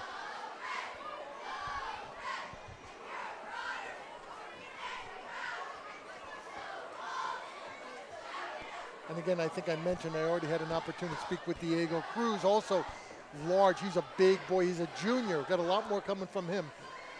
Ball handed off to Cumming, and Cumming met immediately. And maybe a yard on the play. And on the bottom of the pile is Diego Cruz. 2nd down and 9. Ball spotted on the 44. So here's what I'm saying. I meant a comment before the half. On passing situations, they're bringing in more skilled players, speed players. And Asbury gets the ball off, but feels a lot of pressure. And here's some scores coming in. Lincoln 32 over Warren Hills. Newton is beating Lyndhurst 13-3 at halftime. Montville with a 10-7 lead. And Roxbury still 7-0. 4th down and 9. Marauders will punt. Punter at his own 34. Might be coming for it. There's the snap. And it's a high kick. Yeah, that helps. Takes a Marauder bounce. inside the 10, keeps rolling, and the ball will be down at the 5-yard line. So Wayne Valley will take over after the punt for the first possession in the third quarter. You know, Danny, this is what I talked about. It's field position. It's a game of field position. So now the ball's starting on the 5. Probably the first time all night that Wayne Valley has had bad field position. And for them to find success, they're going to go 95 yards. And I don't think in 2 weeks we've seen Wayne Valley sustain that long of a drive. So first down and 10 deep in Indian territory. 14-6, the Marauders lead. Catch highlights and sneak peeks Wednesdays at 4 p.m. only on the Morris Sussex Sports YouTube network. Running back to this tight offense, Dan. They've had success. It should be a call back. And there's the handoff. And little yards on the play. And that was Immediato on the carry.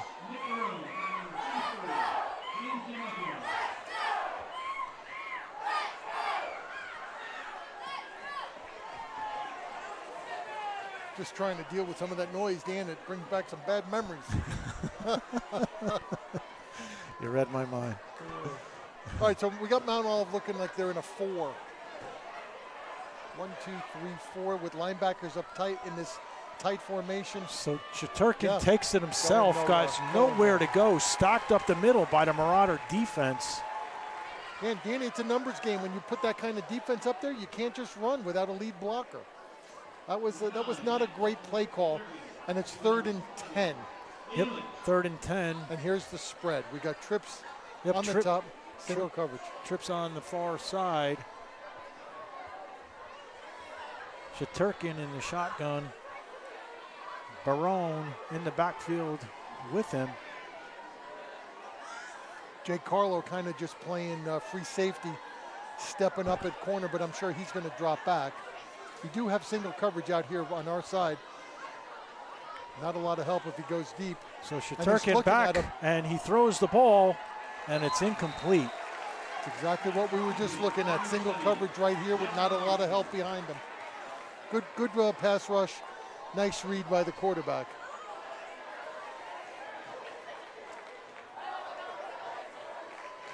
Danny, you know, we mentioned earlier that the crowd is a little bit thin tonight, but I'm sure you and I know that most people are comfortable staying home and having streaming parties, listening to us from a different location. 4th and 10, punter back at the end of the end zone, and it's a high punt, but very short, and it takes a side bounce, and the Marauders are sitting pretty with good field position on the 27-yard line.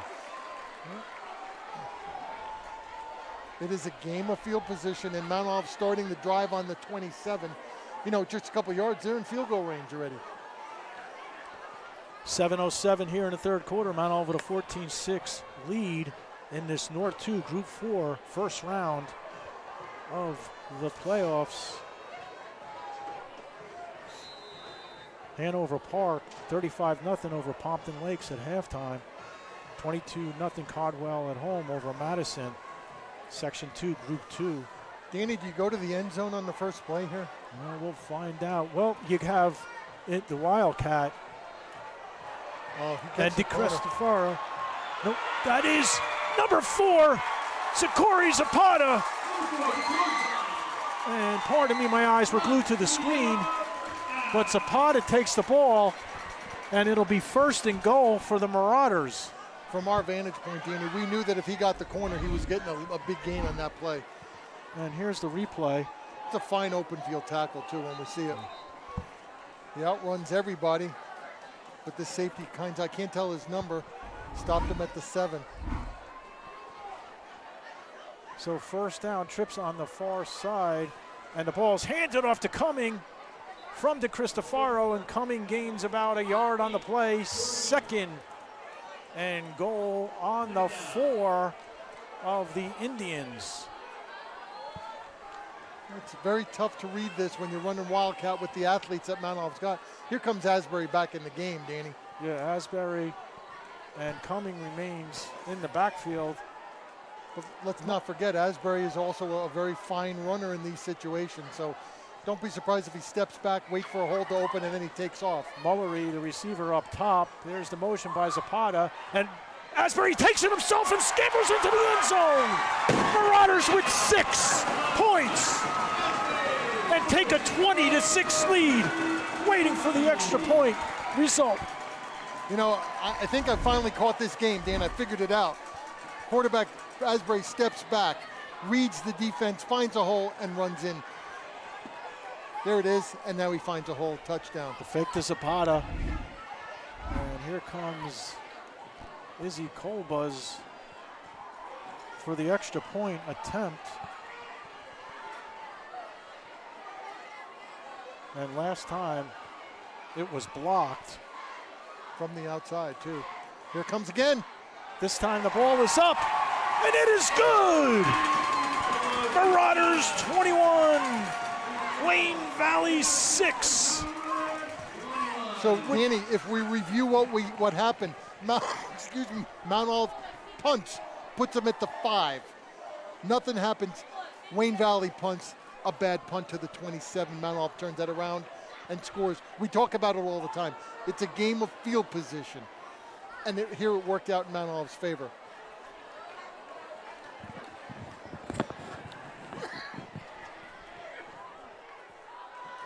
So 21-6, 6:10 remaining here in the third quarter. Hey, reserve us for your next game. Click the link in the description below.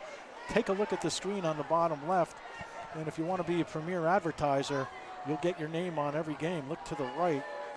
And up top, game day sponsors. Thank you to McGarry Electric, Mount Olive Plumbing, and the Marauder Booster Club for sponsoring today's game. Mount Olive will be kicking from right to left. And Sunday's ice cream. Of course, who could forget ice cream on a day like today? And here's the kick. It's a nice kick, fielded out to 12, taken to the 20, 25.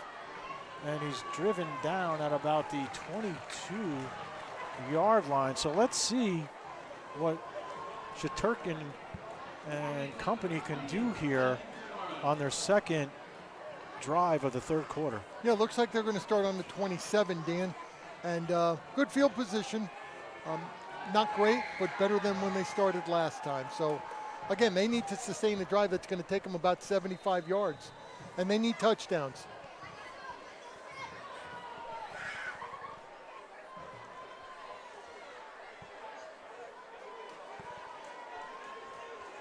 So good job by the front 3 of the Marauders, led by Giamonico, Schiller, and of course Lynch, defensive end, Anthony Collier, actually at the corner. And the quarterback takes it himself and gains about 6 yards on the play. So Shaturkin takes the ball himself, picks up about 3 or 4 yards, brings up second. Under 6 minutes here remaining in the third quarter. Bridgewater with a 19-17 lead over Watchung, 20-0 Codwell over Madison, 35-0 Hanover Park over Pompton Lakes. Mountain Lakes with a 34-14 lead, 28-0 Hasbrook Heights over Wallkill, 7-0 Vernon over Passaic. Montville's tied Parsippany Hills 7-7. So Go ahead. Trips on the far side, and Brian Blake in the slot. Shaturkin takes it on the option and pitches it to Nick Barone. You know, I see the Mount Olive coach complaining, and I don't think he's wrong. You had a crackback block. The receiver out here came from his spread position and blocked on the inside. He can't really do that. He's got to get his head across.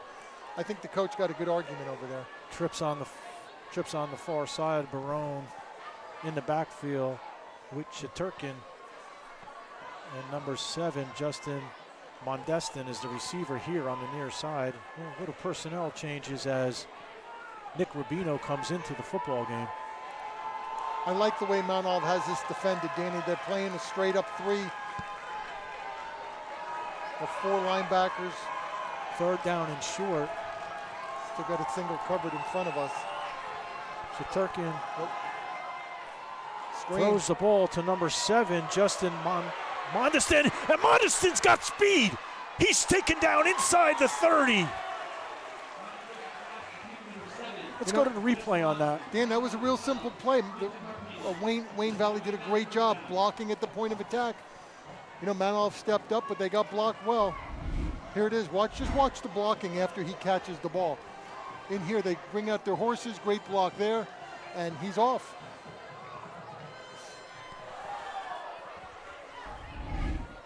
So Mondestin, a senior, 6'2", 175, back to live action. And there's a loss on the play. It's a big hit. That was a big open field tackle. Rubino, the ball carrier, but taken back a couple of yards. Was it Matt Gonzalez that made the tackle? Hard to see the number. Looked like 25. I don't know. Either that or McGarry. We have a double slot out here. Nope. And Rubino in motion. And there's a reverse. The ball is thrown, and it is complete. What a catch. Touchdown. What a catch to number 4, Rian Zuda. Holy moly. Great play, great execution. It took a long time. Here, let's watch that replay again. Here it is. Here's a pitch, a second pitch. So we're right now no forward pass until here, and he just accelerated, made the catch. Mount Olive never should have let anybody get behind him on that play. And Brian Blake is also a quarterback, so you could see the arm on him. And you know, up until last week, he'd been injured for a while. So he's healthy and he's making a big impact.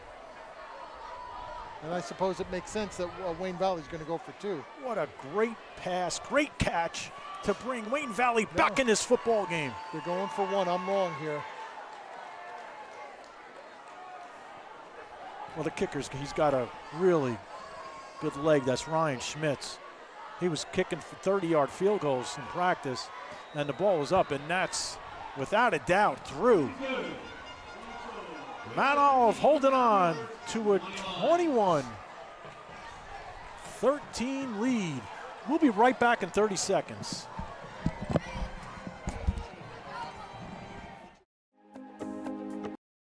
Attention homeowners.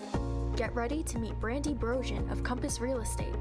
Brandy wants to sell your home with ease and maximize your return on investment.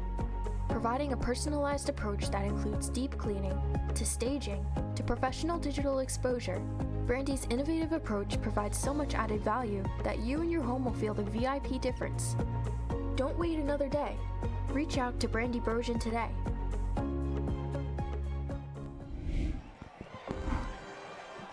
And we're back live here at the Ship on the Al Nicholas Field in Mount Olive, where Mount Olive has a 21-13 lead. Thanks for joining us this evening here on the Mars Sussex YouTube network. I'm Danny Weiss alongside Howie Weiss.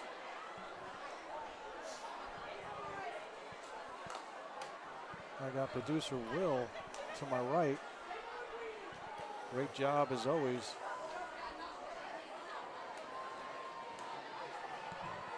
So Wayne Valley will be kicking off left to right. 3:21 here left in the third quarter. Plenty of football left.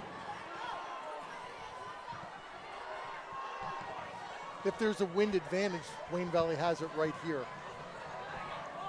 And here's the kick, and it's a deep kick. Taken at the 15.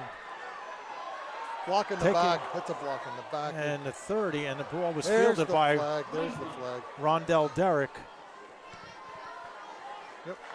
And Rittenauer gives us the call correct. And that's going to take them back far. So with Wayne Valley, you know, playing well on offense, this is something you don't want to push Mount Olive back, because if they have to punt, Wayne Valley's going to get good field position again, keep them in this football game. Yeah, and of course, Mount Olive's going to start with terrible field position. The ball's going to be placed on the 12 after the penalty. It's a long uphill drive. They have a lot of time.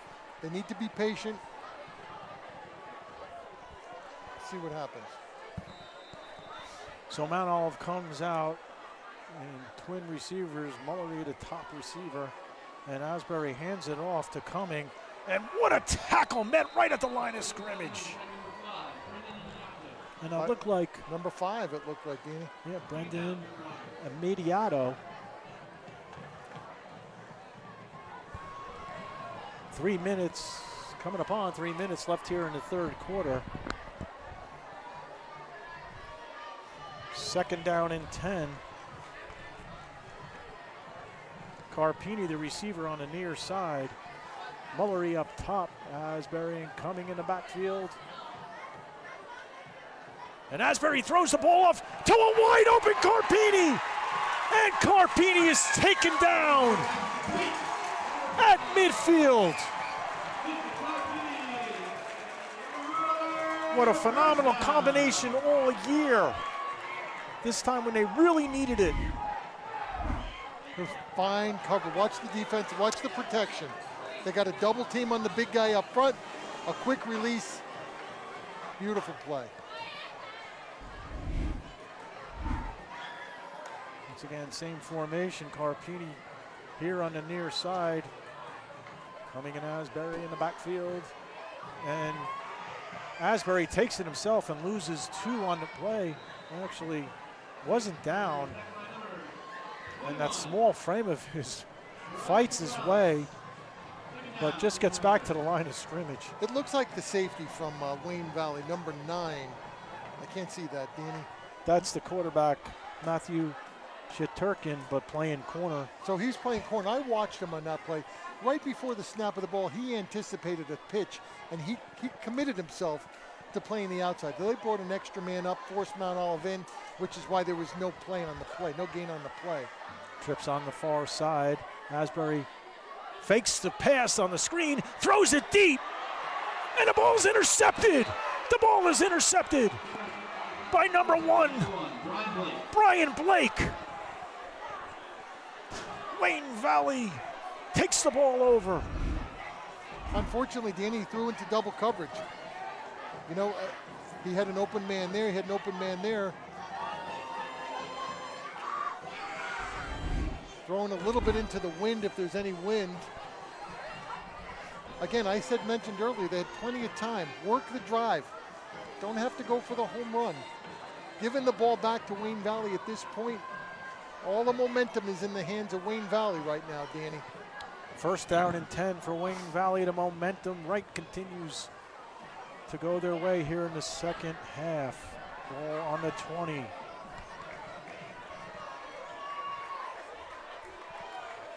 Turkin in shotgun, fakes the pass, takes it up the middle, and gets maybe a yard. Might have been a broken play.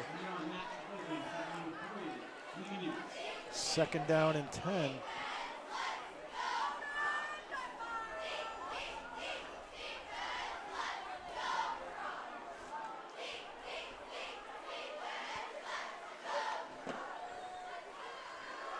(21-13) here in the third quarter.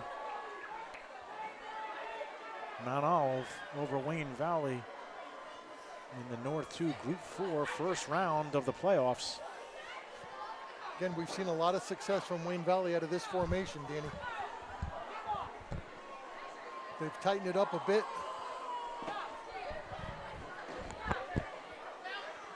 And there's the motion, Shiturkin in shotgun, and he pitches it, but goes nowhere.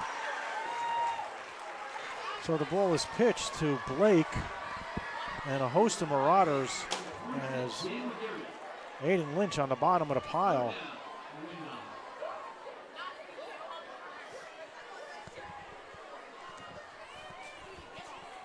Third down and long. Ball on the 24 of Wayne Valley's own. Trips one in the slot. Two receivers here on the bottom. Shiturkin the lone back. Got to remember what worked here last time, Danny. These two got the slot and the split, and they basically switched it up and had a big game last time. I'd watch for that again. Turkin, plenty of time. There it is. Throws the There it ball up. Oh, it's overthrown to Nick Rubino by a couple steps. You know, if you're Mount Olive, you've got to be concerned about that single coverage deep. Another inch or two, and that's a touchdown. But it's not. It's now third and very long. And that's a penalty on the Marauders. Yeah, it's going to be an automatic first down, defensive holding. Defensive holding is the call, Howie. And let's see, is that going to be the end of the third quarter? Probably will be. Waiting for the official call from our referee tonight, Mike Rittenhauer. 21-13. And let's see.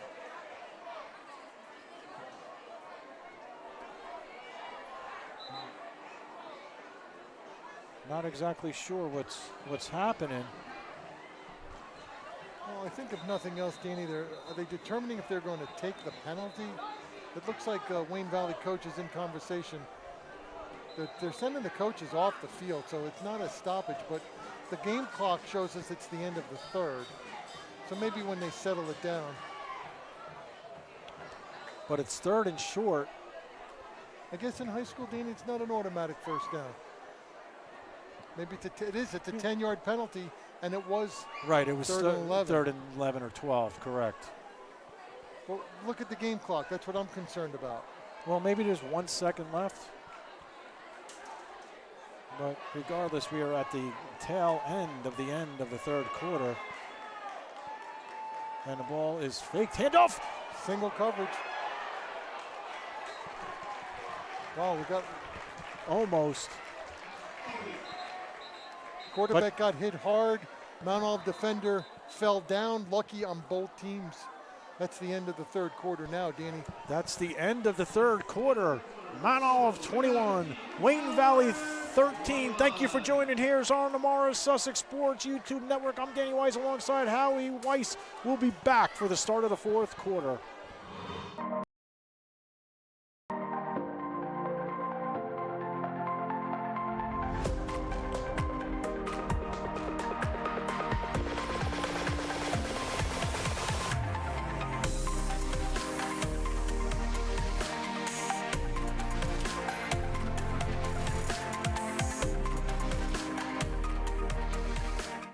It's your time to shine.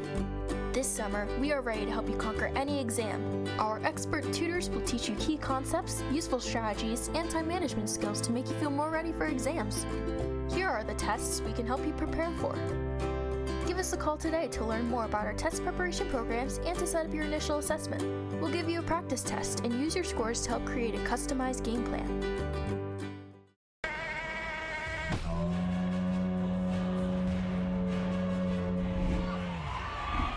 And we're back for the start of the fourth quarter. It looks like fourth and short, Danny. Yeah, it looks like Wayne Valley's in the punt formation. Back Schmitz on his own 15.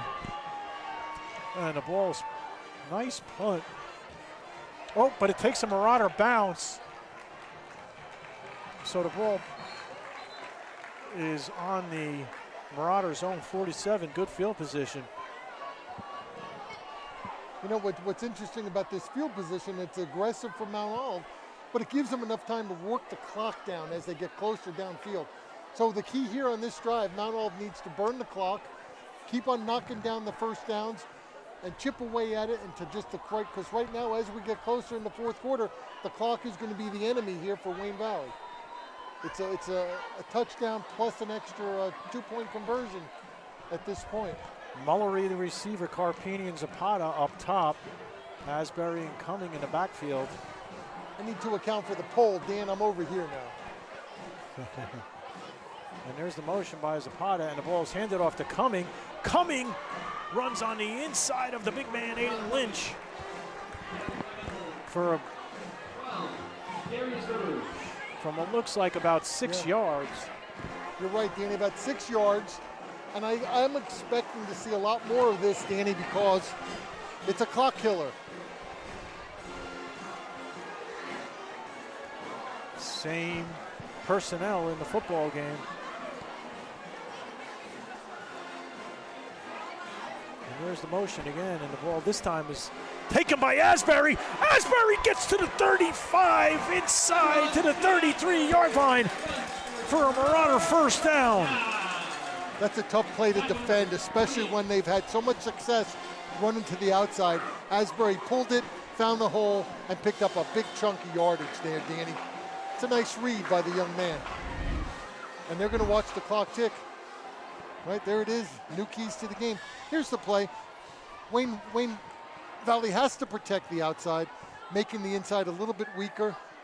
You're going to see more of the running game. And the ball's handed off to Zapata. He gets to the outside, but loses 3 yards on the play. Again, Danny, you know the key here for Mount Olive is keep the clock ticking. Of course, they want points, but the clock and the management of that clock is most important right now. Great job by the Wayne Valley defense. Number 2, Rondell Derrick checks into the game as Utes comes out. But, you know, with Danny, with Mount Olive, with the running game, guaranteed they're going to run it. You're seeing Wayne Valley in a 3, and that hurt them last week. You know, it's a 3-man front. Asbury set back, plenty of protection, throws it up the middle, incomplete. I don't like that, Danny. I don't like the pass. I don't like the pass against the 3. There's no reason to throw the ball. The clock is now stopped, and an interception on that play could have been devastating for the Marauders. Great defense by Wayne Valley. Yep, the attempt to Carpini was incomplete. 3rd down and about 13. 9:56 remaining here in the football game. Right, but the clock is stopped, and that's the key. 3rd down and long. You got your specialty defensive members on the field. Asbury set back to pass. Once again, plenty of time. Steps up, and the ball is incomplete. Should have ran the ball again, Danny. So looks like Brian O'Connor is kind of annoyed at that one as well.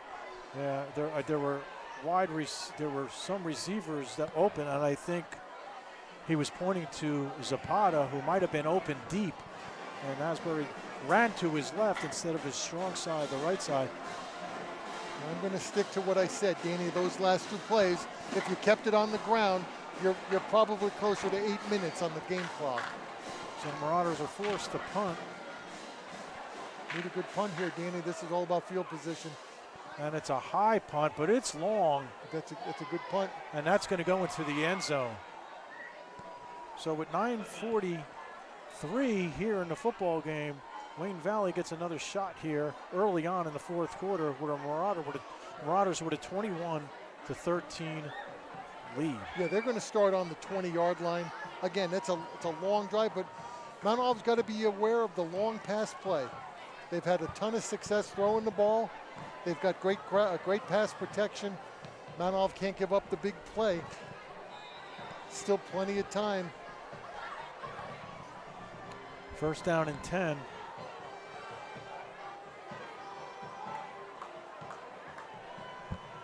Shaturkin, quarterback. Judah, the receiver here on the near side. There's the motion. And Shaturkin back, and here's the blitz. Feels the pressure, but he does get the pass off. He's to the 30, cuts in. He gets to the 40, 45. He's got one man to beat. And that was number 1, Brian Blake. The momentum switches here. Big time. Mount Olive gave it all. A big blitz, and you get burnt by a screen. We missed the early part of it, but that's what it was. They gave up a big-time blitz, left the secondary weak, and big gain. Derrick saved it, and that's legal procedure, 5 yards. Well, they rushed the play on that. There was movement, Danny. There was a false start by Wayne Valley.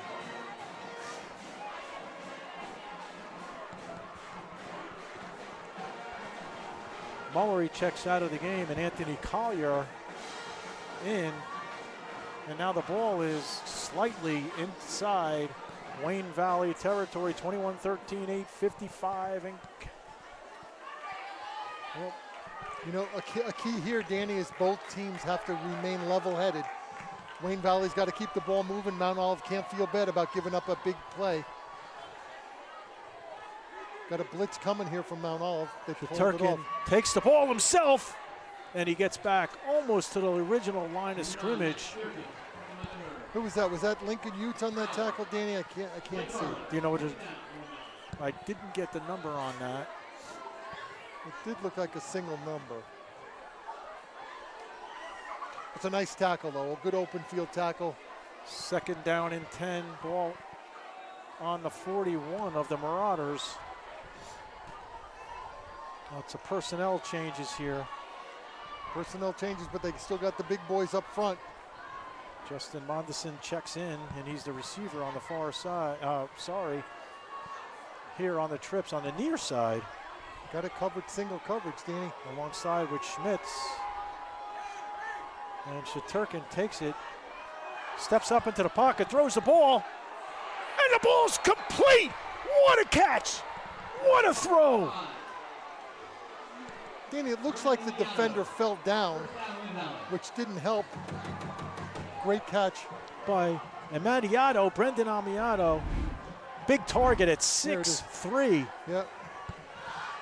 Well, we got trips. And Shaturkin takes him himself, but is immediately brought down.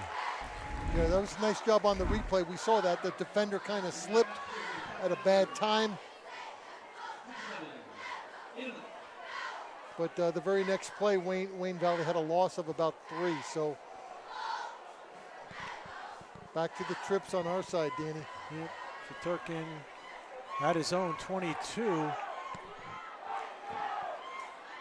with Nick Barone in the backfield. I got to be down, Danny. I'm concerned about, looks like number 7, Wayne Valley, is all by himself out there.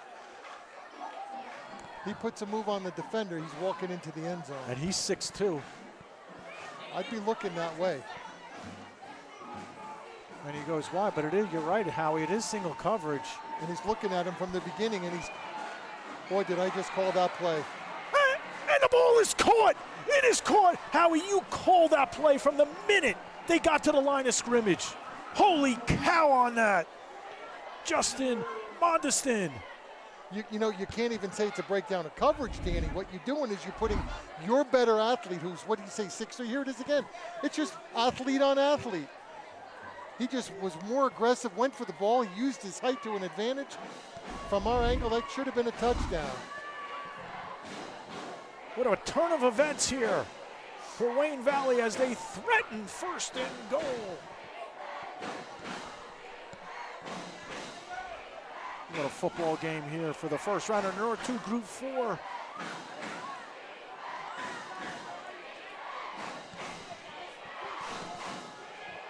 And there's almost like an unbalance, and the quarterback takes it himself, and he gets into the end zone.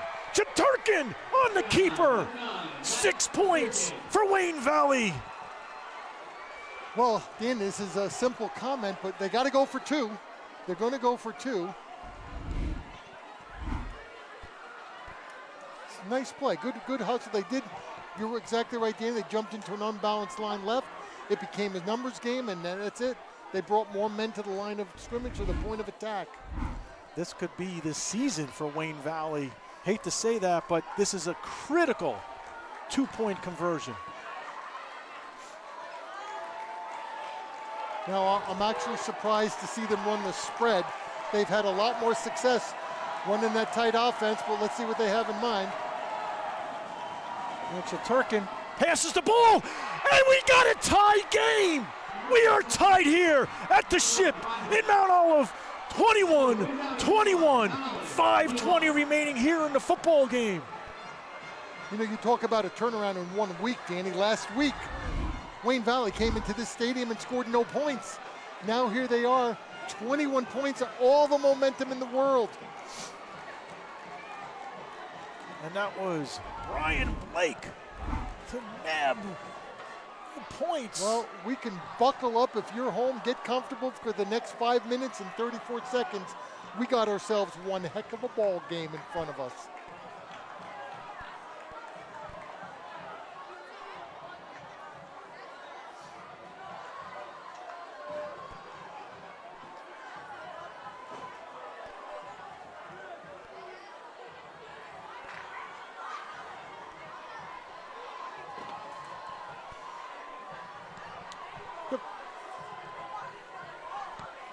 So we're set for kickoff.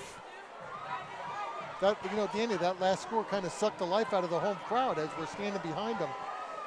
It's, I don't think anybody expected this if you're a fan of Mount Olive football. Not at all. 21-21. It's an impressive outing here tonight by Wayne Valley. Well, let's see how quickly and if Mount Olive could answer. And that's a kick up the middle, and it's fielded at the 20, down to the 30, and it's he's still on his feet.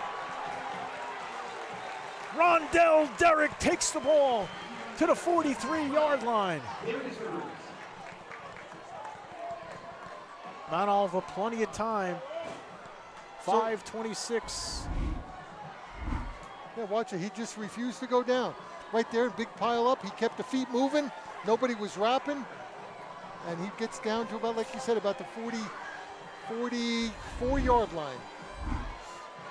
I'm going to go back to talk about what I talked about on the last drive, Danny. 5 minutes and 26 seconds. Slow it down. Mount Olive needs to slow it down, pick up 5-6 yards of carry, work the clock, and look for some kind of last-second score here. Zapata, Carpini, and Mullery, the receivers here on the near side. The ball is taken to DeCristofaro, and he breaks it.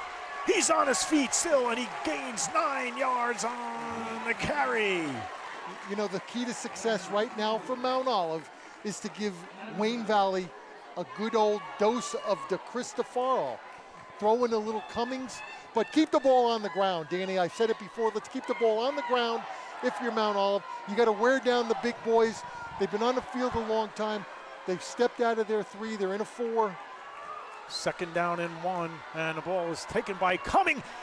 He gets between the tackle. He's still on his feet. Gets driven down to the 30-yard line. Danny, I've been saying it. You go back to Cristofaro on the ground. Keep the ball on the ground if you're Mount Olive. Here it is, a good work. They're playing their 4-man front. A little counter motion. We're seeing that in the replay. And what that little shoulder twist does, Danny, it keeps the linebackers on their toes. Back to live action here. So Cumming gets the first down. Ball spotted on the 30 of Wayne Valley. And this time, DeCristofaro takes it himself. I don't have a problem with that play, Danny. Wildcat, keep the ball on the ground. The clock is disappearing. They're moving the ball forward. Wayne Valley needs a big stop here. Their big boys are ready to go. I wouldn't put it past them. Those guys have impressed me for 2 weeks in a row. Third down. Nope. Is it? No, second down, Danny. Second down. That's it. The clock is moving. And you got a good field goal kicker if needed, as Izzy Kolbuz.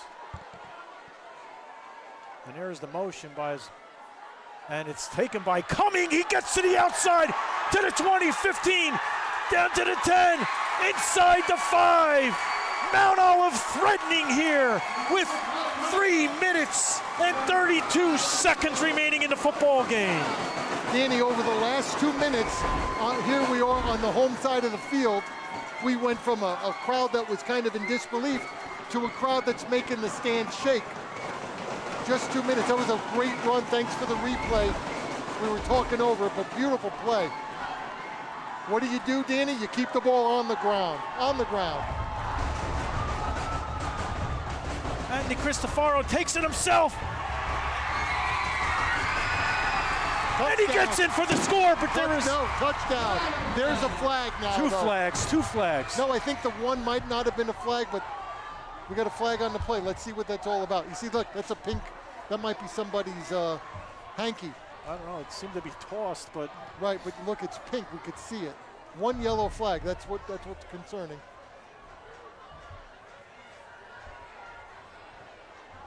We're gonna have to watch the monitor. Waiting for the call. Let's see what Mike has to say. Well, the ball is. Wait, looks like Coach O'Connor is not happy with Mike Wittenauer. I don't know what that means. Pushing him into the end zone. I don't know. Well, regardless, it's 1st and goal. Mount Olive has 4 attempts to get it in the end zone. It does show the clock is ticking, which I don't know if that's appropriate, but looks like look at Wayne Valley front 4, Danny. They're dug in. Oh, we got a timeout on the field from Mount Olive. That's a great call by Coach O'Connor. A little bit of confusion, a little bit of excitement. Let him deal with the umpire. I don't know if I'd want to be the referee over there, Danny, talking to Coach Heeman.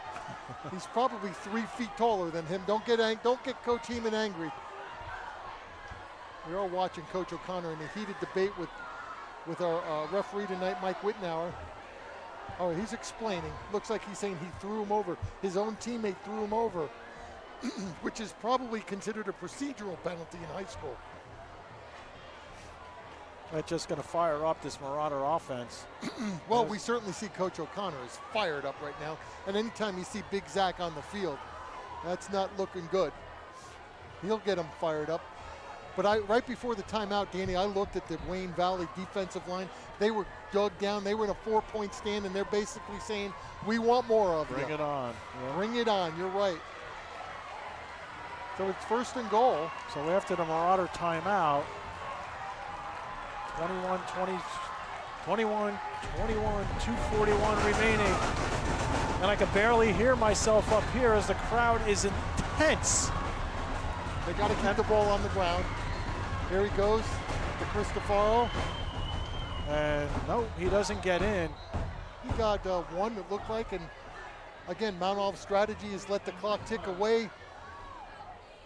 You're almost tempting Wayne Valley to use their timeouts. 2nd down and goal to go for the Marauders. 21-21. Clock at 2:18 and ticking. 2nd down. They got 2 strong opportunities to get that ball in the end zone. Look at them. Look at that defensive line. They're tempting him to run at him. Cristofaro incoming, still in the backfield. This is impressive. Look at him. 5-man front from Wayne Valley. And the ball's counter. Hands it off to Cumming. Cumming gets into the end zone for the touchdown. No, 1 yard line. I don't think it's a touchdown. No, it's not. It's not. 3rd down. I was reacting more to the crowd than watching the play. 3rd down and short. Dan, I said, look at the Wayne Valley defensive line. They are ready. They are ready to play football. 2 weeks in a row, I've been impressed with those guys. We got a timeout on the field. Wayne Valley, they're forcing them to call that timeout. Ball's inside the 1 yard line. So after the game, Marauders fans, after a sweet victory, stop by Sunday's Ice Cream Parlor located at 382 US 46 in Bud Lake to satisfy your sweet tooth with some incredibly delicious homemade ice cream and cakes. The Marauders McGarry Electric LLC, located right here in Bud Lake, is available for all your residential, commercial, industrial, electrical contracting needs. They are authorized dealers and installers for Nest Systems, generators, EV chargers, as well as upgrades, repairs, and more. Contact Pat McGarry at 973-347-2211. Mount Olive Plumbing. Marauder fans, for all your plumbing and HVAC needs, reach out to our local plumber at Mount Olive Plumbing, Heating and Air Conditioning LLC. Find us on Facebook as well. Master Plumbers, license number 11718. Go MO. MOHS Booster Club, the MOHS Booster Football Booster Club would like to thank all our sponsors, volunteers, coaches, parents, trainers, teachers, administrators for helping to make 2023 an amazing season so far. You can't sink the ship. Go Marauders, back to live play. 2nd and inches for the Marauders. Andy Cristofaro walks into the end zone. And I got to tell you, this might be the loudest this place has ever been, and the crowd is relatively small. This is unbelievable. Let's watch it. That's just power on power. Cristofaro takes the ball. Certainly at this point being the player of the game from Mount Olive. He's put it on his back. Very important extra point here. And Izzy Colombo's set to kick as Mullery is the... They've been coming from the outside. Mullery's the holder.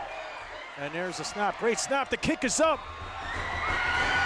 And it's no good. Might have been tipped, Danny. It might have been tipped. Also from the outside.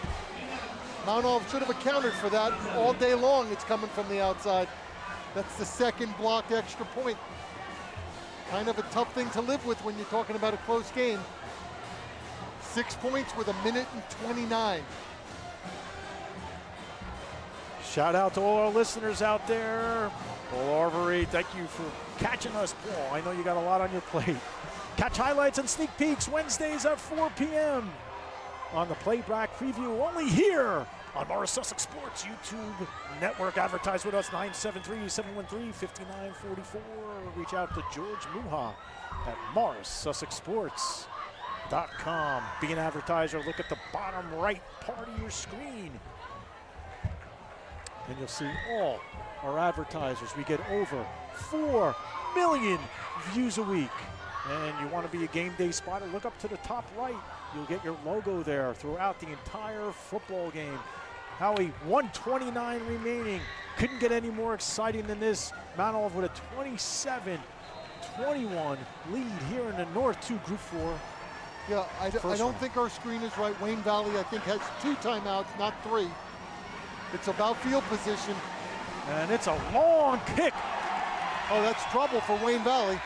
No, ball's going to come out to the 20. I thought he touched it in the field of play. Apparently he didn't. All right, so it's a long field, and a field goal's not going to do it. So last drive we saw Justin Mondestin grab the touchdown on single coverage, which you pointed out even before the play. So 80 yards to go for Wayne Valley. So, Danny, if they're going to go back in that single coverage, which I can't imagine they will, Mount Olive really needs to blitz up the middle, put pressure on the quarterback. You can't let him be comfortable back there. And here it is right in front of us. He's got no help whatsoever.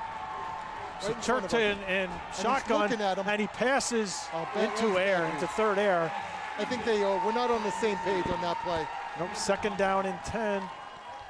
And that was Justin Mondestin, the receiver. And it's incomplete, 2nd down. 1:23 remaining here in the football game. Crowd is insane here in Mount Olive. 2nd down, trips. You got on the far side, 2 receivers here. They got 4-man front, no blitz coming. They got no linebacker underneath.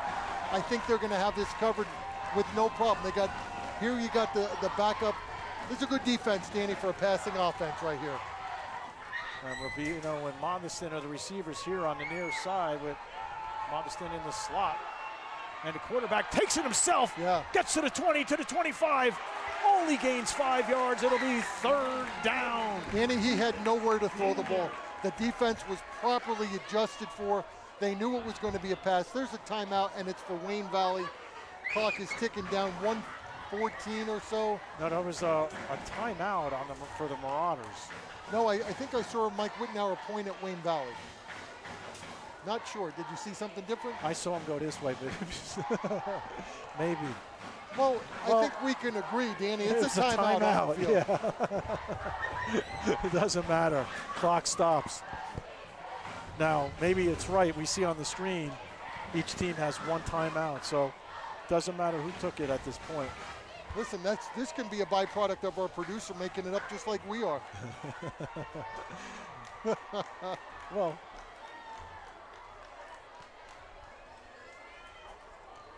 Well, I think, based on the response that we're seeing right next door to us by the Wayne Valley scouts, I think we're going to see some kind of trick play.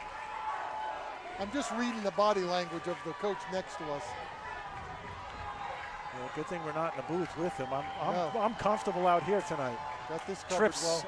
And quarterback with plenty of protection. Throws the ball up, and it's incomplete. That'll bring up. No, there's no penalty. No, there was no penalty on that. But the coach is obviously seeing what we're seeing. Single coverage. That athlete is going to get open. Mount Olive needs to put somebody there to help him a bit. And this could be the play of the season for Wayne Valley. 4th down. And we're going to 7. Let's sit back and watch this play. They got a blitz, Danny. I think they got a blitz here. You can't let the quarterback be comfortable. Crowd is insane. My ears are ringing, and I feel like the stadium's going to tip over. Press box is shaking. The owl above us is glued to the game. And Shaturkin takes it back, plenty of time, passes it up, and it's complete. Big play, stays in bounds, so they'll reset the clock. Good concentration. And the clock continues to roll, under a minute here in the football game. The quarterback spiked the ball, stops the clock. I guess he's trying to preserve that one last timeout. 2nd and 10 now, Danny. Pressure's on. I'm very impressed with that last first down by Wayne Valley. Back was against the wall, pressure was on, he found an open receiver. So trips on the near side, 2 receivers up top, Shaturkin. They got this covered very well all around, Danny. Don't be surprised if the quarterback has to run the ball. This is the way they should be defending this offense for the rest of the game. And Shaturkin with plenty of time throws the ball in the middle, and it's incomplete. Defended by number 5, Jay Carlo. He was in the middle of the field, maybe a little open, but he had double coverage. That was a nice play. Good read by the quarterback. And we're back getting a crucial time here. Wayne Valley, 3rd and 10. Gianmonica checks back into the game. Here it is, defended the same exact way. 3rd down. 44 seconds remaining in this exciting football game from the ship. Quarterback on the screen. What a defensive play! The clock is ticking. And the clock continues to tick. 4th down. About 11 yards to go, under 30 seconds. This is worth the price of admission, Danny. Here it is, big play, and they're defended beautifully here. Here's a little out pattern. Shaturkin rolls to his left, throws on his back foot, launches the ball up, and it's complete. The ball is complete. Wow, that was basically just whoa by Justin Mondestin. Unbelievable, 13 seconds to go.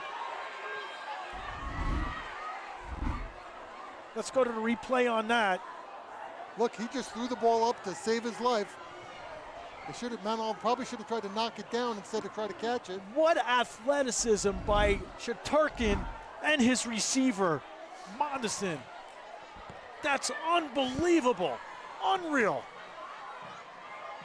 1st and 10 for the Indians on the Marauders' 33-yard line. Down to the wire, 13 seconds. You couldn't ask for a better football game in the first round of the North 2 Group 4 playoffs. Hey, and look who's returning the favor. We saw Wayne Valley getting ready to go. Look who's standing there, Mr. Chicken for dinner. Mr. Schiller hanging out saying, bring them on, boys, bring them on. There's only a couple plays left in this game from the 30, what are we on, Dan, the 33-yard line. Roxbury with a 21-7 lead. Lincoln 38-6 over Warren Hills. Watchung Hills leading Bridgewater Raritan 33-26. Yes, we go down to Somerset County now to Morris Sussex Sports. So if you're wondering why we're rattling that off, 48-14 Mountain Lakes over Kinnelon.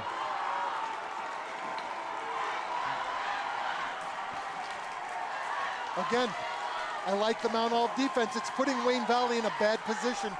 They're just going to have to, we need a big rush by Mount Olive. So Shaturkin steps up to the pocket. He's got room, and he's tackled. Clock is running, the clock is running. The clock is running. 2-1, this game is going to be over, Danny. Huge. I don't know. And the football game is over.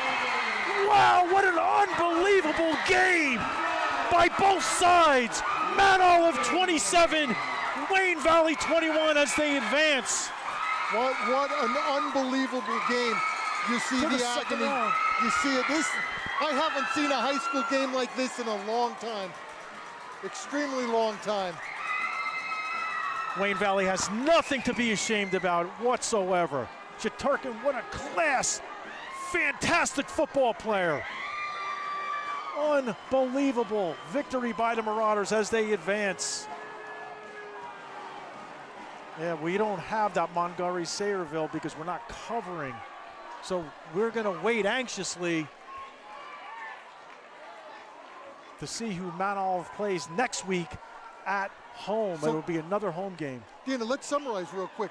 In the span of 1 week, we saw a virtually lopsided game to a game where Wayne Valley made one of the most unbelievable changes in 7 days to come back and take this to the final play of the game. My hat's off to Wayne Valley coaches, to the players. They were ready, they were not intimidated. Beautiful game, and of course Mount Olive rose to the occasion, stuck to the game plan, and ended up with the victory. What a great evening here. What a great evening here. Absolutely, Howie. I'm Danny Weiss alongside Howie Weiss, Will Diaz at the controls. Thank you for joining us this evening. Get home safe. Watch the preview, watch the post-game show tonight with Peter 5 Foot. Catch all the action on the Morris Sussex Sports YouTube Network. Catch all our games. Have a great evening, and we'll see you soon.